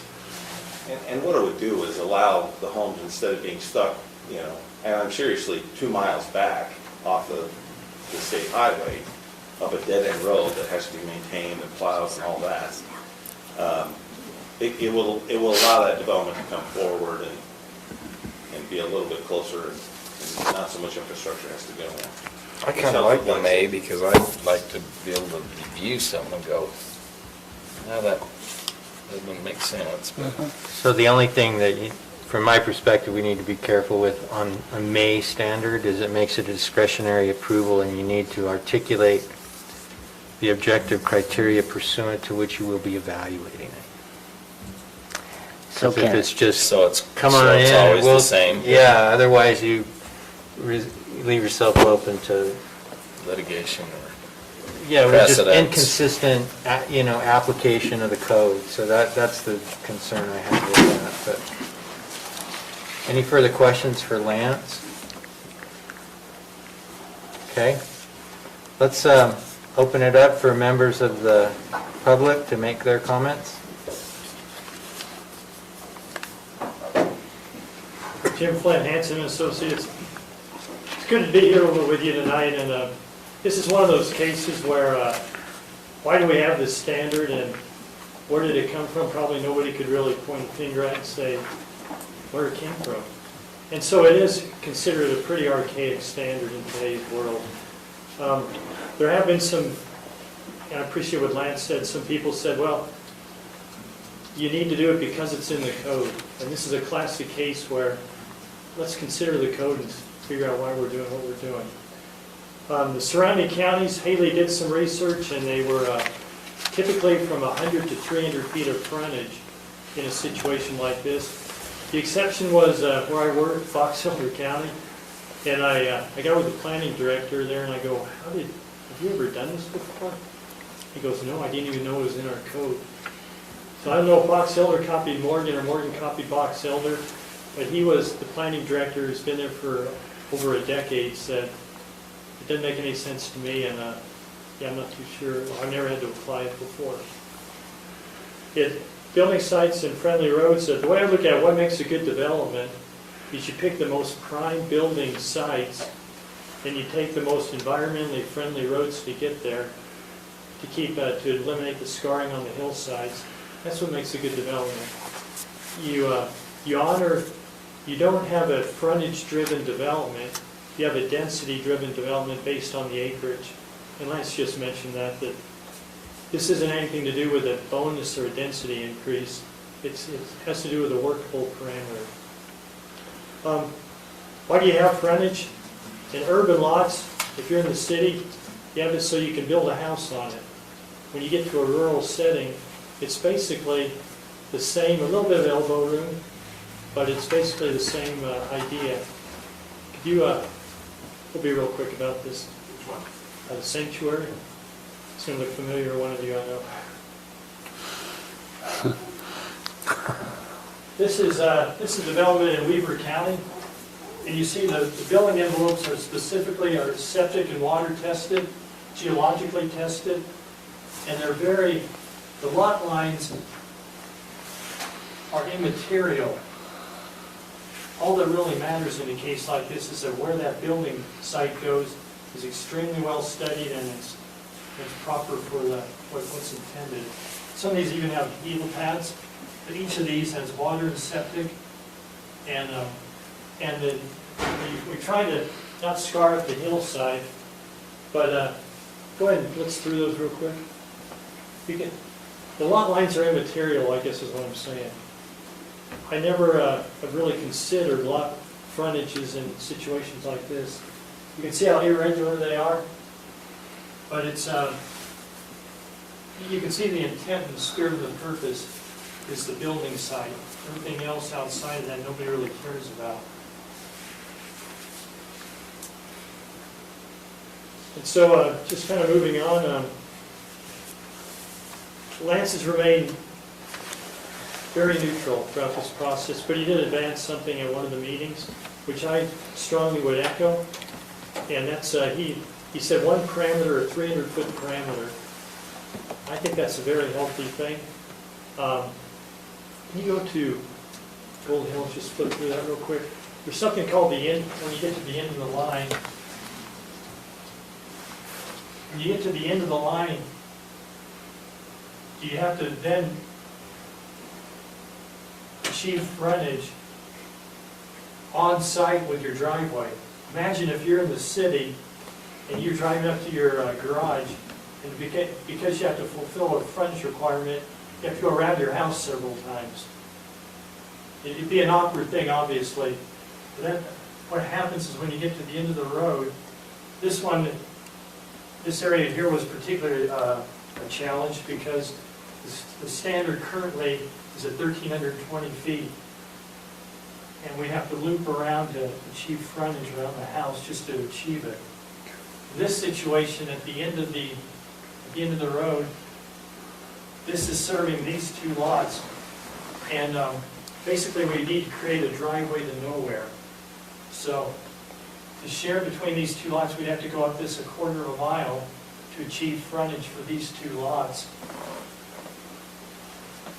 It's awkward to have to achieve frontage on-site with an on-site driveway.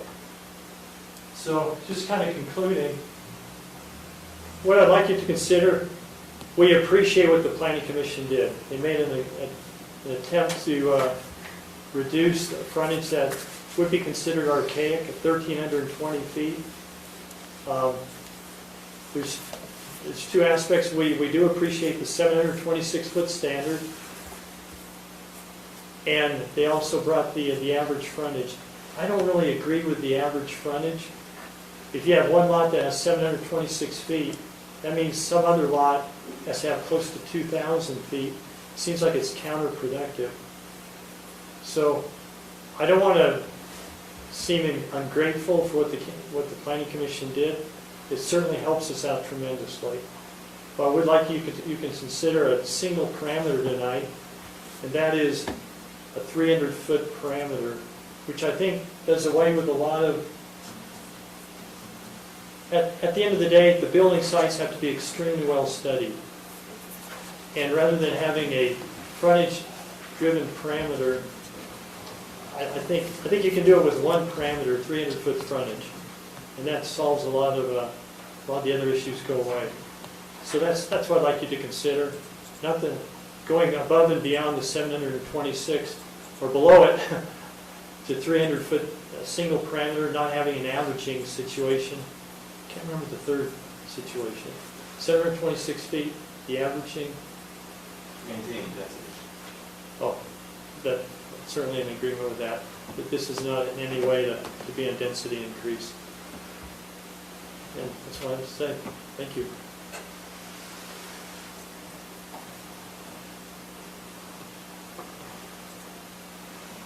Twice in the same night might traumatize you. I didn't speak during the public hearing on this because I really didn't have an issue. I listened to all of it. I saw the original application when it was booklet. And it was a lot. So this was a big reduction and following the code, and it did look like it would scar up the mountain. And so I listened to the discussion, and there was one side and the other, and they came to a meeting somewhere in the middle. And the wording may, I like that because as long as you can defend it, it looks better than scarring up the mountainside, then the planning commission can change it. If it makes an improvement that still maintains the ability to build the home that they want to build.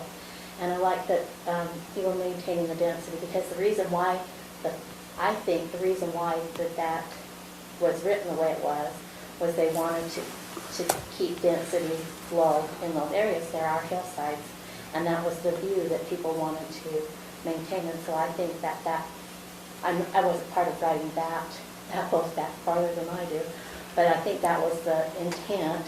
And they looked at it and they said, the comment that was made about the code was, if it's the code, we should stick to the code. She wasn't saying we don't need to change the code. She was saying this application, as it's being brought to us on its merit, needs to meet the code that's in place today.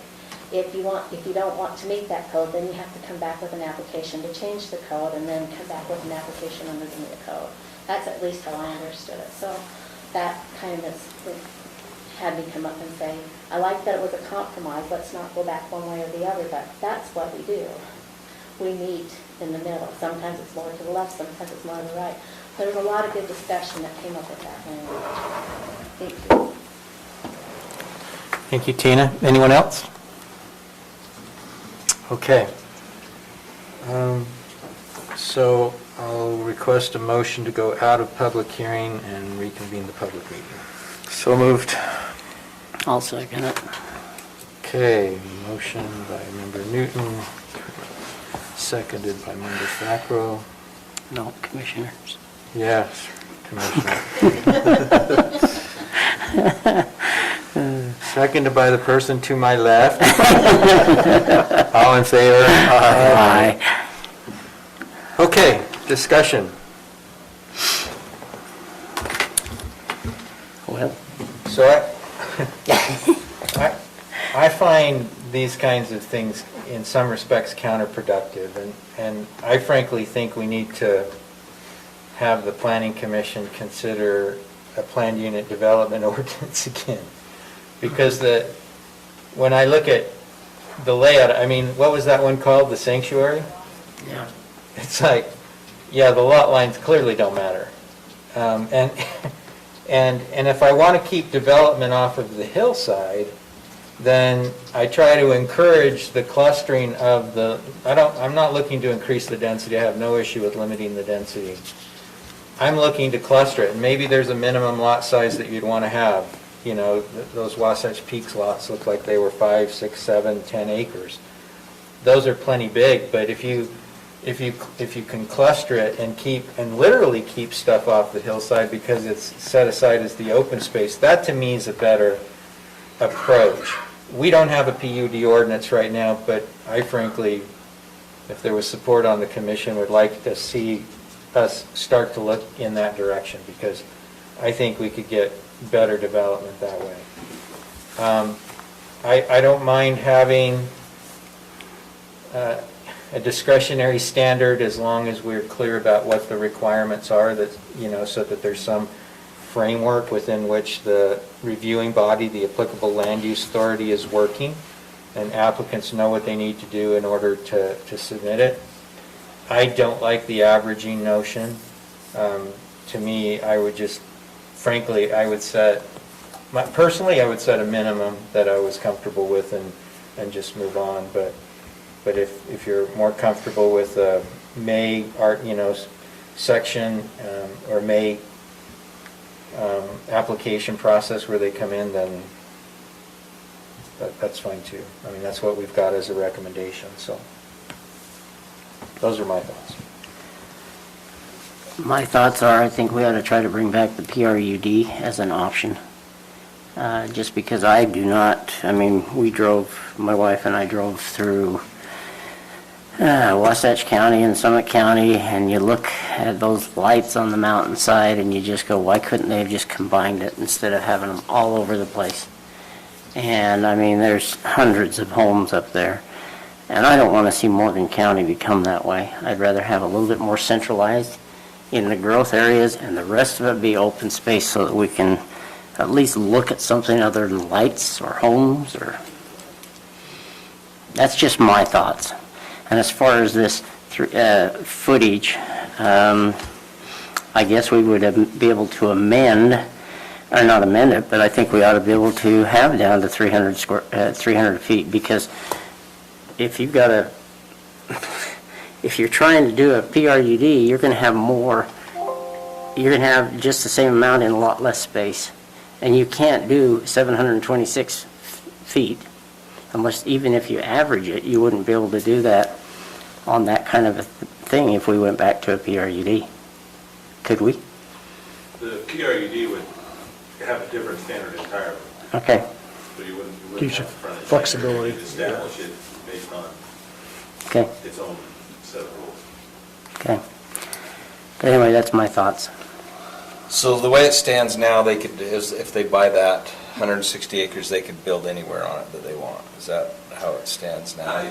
Typically, this particular plat actually has a lot of geologic hazard issues, and there are building envelopes on each one of those that are about 2 acres in size. So the Yeah. building sites are all located. I agree with the comments on PRUD. I think it gives a lot of flexibility to move forward with developments that have different situations that aren't standard. If we don't have a PRUD, we have to stick to the standard for the most part. So I don't know, I'm not fully on board with just 300 feet. That puts us below A20. It actually puts us below an RR10.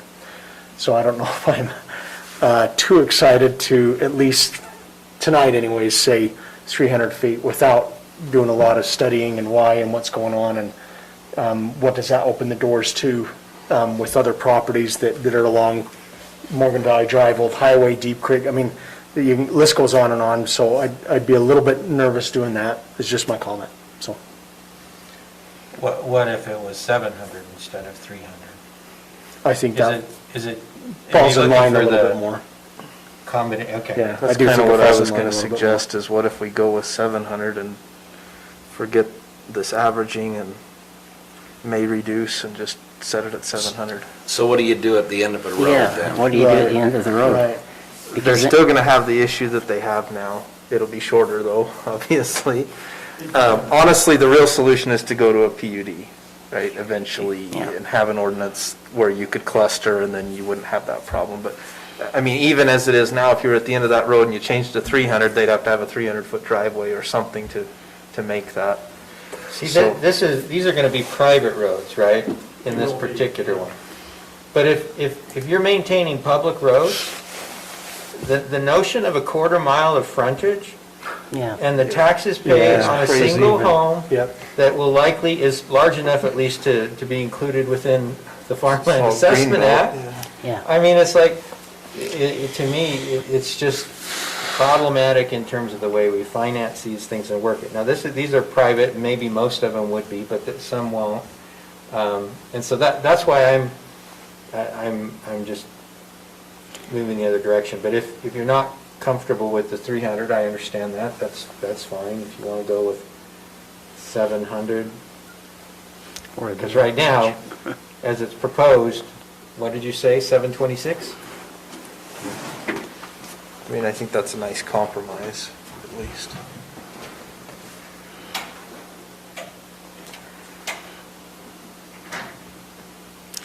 And then the problem you have is, I'm just noticing this, is if something happens up in there, there's no access from another location. So on this particular development, that was definitely an issue. You'll notice there's And circles so every They were 1,000. required to put in this secondary access to connect this long dead end and this long dead end. So this is 1,000 feet going from that access point back. And so from here, all the way over to here is an access. Okay, I didn't see that other part. It looked to me like it dead-ended, yeah. Okay. They're actually not on there. I just wondered if they're to the fronts of the property or the back. Yeah. I mean, I can see there's this cliff here. Yeah, it's a big cliff, too. They're right in there. I've All the hiked it. envelopes are been triple studied or quadruple studied for septic, water, actually have water rights already attached to them, hydrologic and geologic and geotechnical. They're all pretty close to the road. This one was a little bit removed. This one was right in the center. You're right, though, they're not on this map.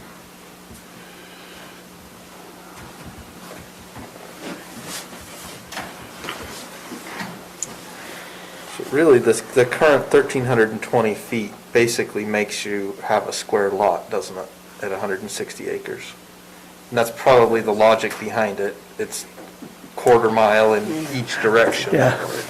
Does that exist in the state? I don't know. Well, but that's the problem is. Land just doesn't lay out. Land doesn't lay out flat like that and square. And so, to me, it doesn't make a lot of sense to have 1,320 feet of frontage. It also, I think, opens us up to more issues if we put a may reduce in there, because you're going to then have to define under what conditions. I am more in favor of just reducing it, say, to 700 feet and leaving it that way. And you're saying strike that out of the code then, or out of the plan? Well, all we would do is remove that entire asterisk at the bottom, and up in the table, instead of it saying 1320, it would say 700. And what does that do to the project? What does that look like in the project, I guess? They'd have to. Huh? 500 would help a little bit more. Because they're not getting. I mean, ultimately, we can't make this decision based on this project. Right. As much as we'd like to, and as much as we'd like to help you, we need to be looking at it on the basis of what's going to be best for planning for the community and for the county. There may be other projects that come in. What it's going to do is allow them to change those laws. It could change the whole thing, I don't know, if they wanted to. Well, density still catches them. But density is still, yeah, exactly, density is still going to be, There's your safety. you're not going to have any more units there. All you're doing is allowing, in my mind, better planning for roads and egress and, you know. I mean, if you set it at 500 or 700, I mean, 300 was below, I see what you're saying, the A20 and the R10. But whatever number you set it at, you just remove this asterisk and then that whole thing, the discretionary provision down below goes away. And if you have a 160 acre lot and that's your density requirement, you're only going to put one house on it. And to me, the length of the road, the frontage, just does not make that big of a difference to me. I don't see it either. I mean, it's like, Yeah, it doesn't. Can they, As long as it doesn't increase the density, I don't see Yeah. I don't see the difference. It doesn't increase the and density. can they come to us for variances? I know they're hard and difficult. No, not really. 'Cause- Again, if we want to go that route, we need to direct staff Okay. to work on a PUD ordinance, and we need to look at flexible ordinances, not saying, come and get a variance, because that just creates a mess. Okay, all right. I mean, if they needed a road that was 850 feet, they would design it with 850 feet to Yeah. get to their building envelope, Exactly. where they can do their sewer and their water, Yeah. you know? But if, you know, if you fanned out 3 lots and reduced, you know, the total road that was required, that's a net benefit. If it's a public road, it's for the public, it's a net benefit for the owners if they're maintaining it, because they have less to maintain.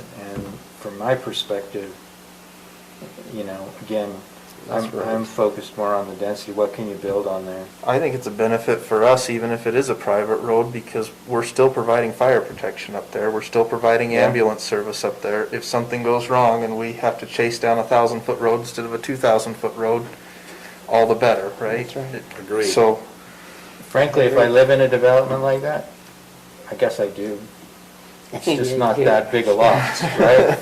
I live in a planned residential unit development, and I like the fact that our open space elements are available for all of us to use. You know, the trails that are there that people, frankly, the public uses the trails, they're allowed to use them too. You know, and we're able to use those, and I like it because I get to mow my half acre, but not a whole lot more, you know, and these are gonna have building envelopes that are, what, you say, 2 acres in size? I think so, something like So, I would like to see where the envelopes are myself, just so we aren't well, and scattered that's out not there. this application, this approval, but anyway. Those are, everybody's kind of expressed their thoughts, so I guess somebody needs to decide. hearing the to discussion, make a are motion. we comfortable with 500 feet instead of 700 feet? I am. What happens if we put in PRUDs?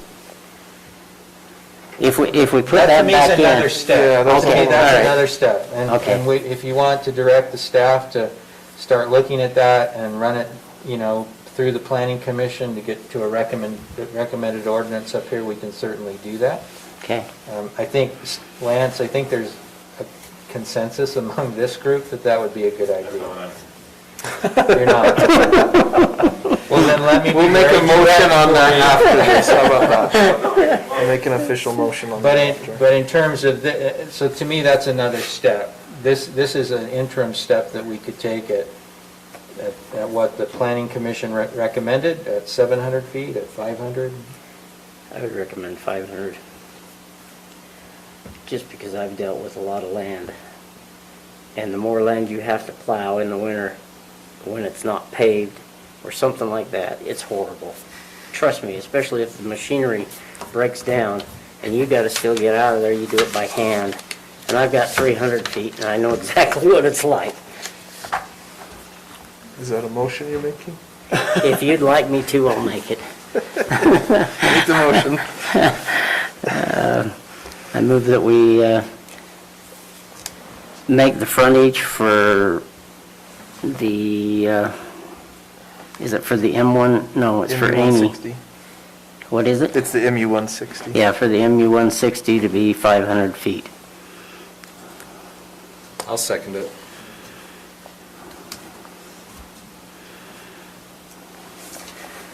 Okay, so there is a motion by Commissioner Fackrell, seconded by Commissioner Wilson, to amend Morgan County Code Section 8-58-5 width and frontage regulations for MU 160 and F1. And F1, yes. To amend the frontage requirement to be 500 feet. Are we striking the asterisk area? Yes. Yes. That asterisk area, though, is not on the current, it's only on the proposed here. Proposed one. So I don't know that we need to, do we need to include that in our Motion. That's what's proposed in front of you, delete the asterisk and the subsequent language change to the 1320 to 500, right? So in terms of the questions on the motion, one was to eliminate, does that mean eliminating the asterisk in the proposed table? And the answer to that is yes. Correct. So that's included in your motion? Yes. Any further questions on the motion? All in favor? Aye. Aye. Any opposed? Okay, any commissioner comments? Yes, I think we need to move, or I Don't we think still have an amendment here too? Or is that all one thing? That was all one That was thing. all one thing. I think that we need to direct our planning commission, or planning board, I don't even know what you're called. There's planning commission and there's planning, whatever, planning director to instigate a potential of PRUD back into our code. And that's not a very good way to say it, so you direct it however you'd like. So I don't know that we can make, let me think about it. We can certainly provide that direction to the staff. I don't think it requires a motion. It wasn't on our Okay. agenda. All right. So will you look into that for us, Lance? Yes. Thank you. Thank you. If anybody's aware of a good PUD, PRUD, I mean, the county did have both at Yeah, one we point did. in time. Years ago. Hopefully we can find a new model, fresher one maybe. Yeah. Trying to think if I've worked with them on I think we need to discuss what didn't work about it too and decide how to make it better. How to make it work. Yeah, I'm sure there were reasons why it was. I think a lot of it had to do with density. So I think we will be moving into a close, or I've had a request for a closed session to discuss litigation and building security issues. I'll move to go into closed session. Second. All in favor? Aye. Aye. For what? For why? Sorry. Did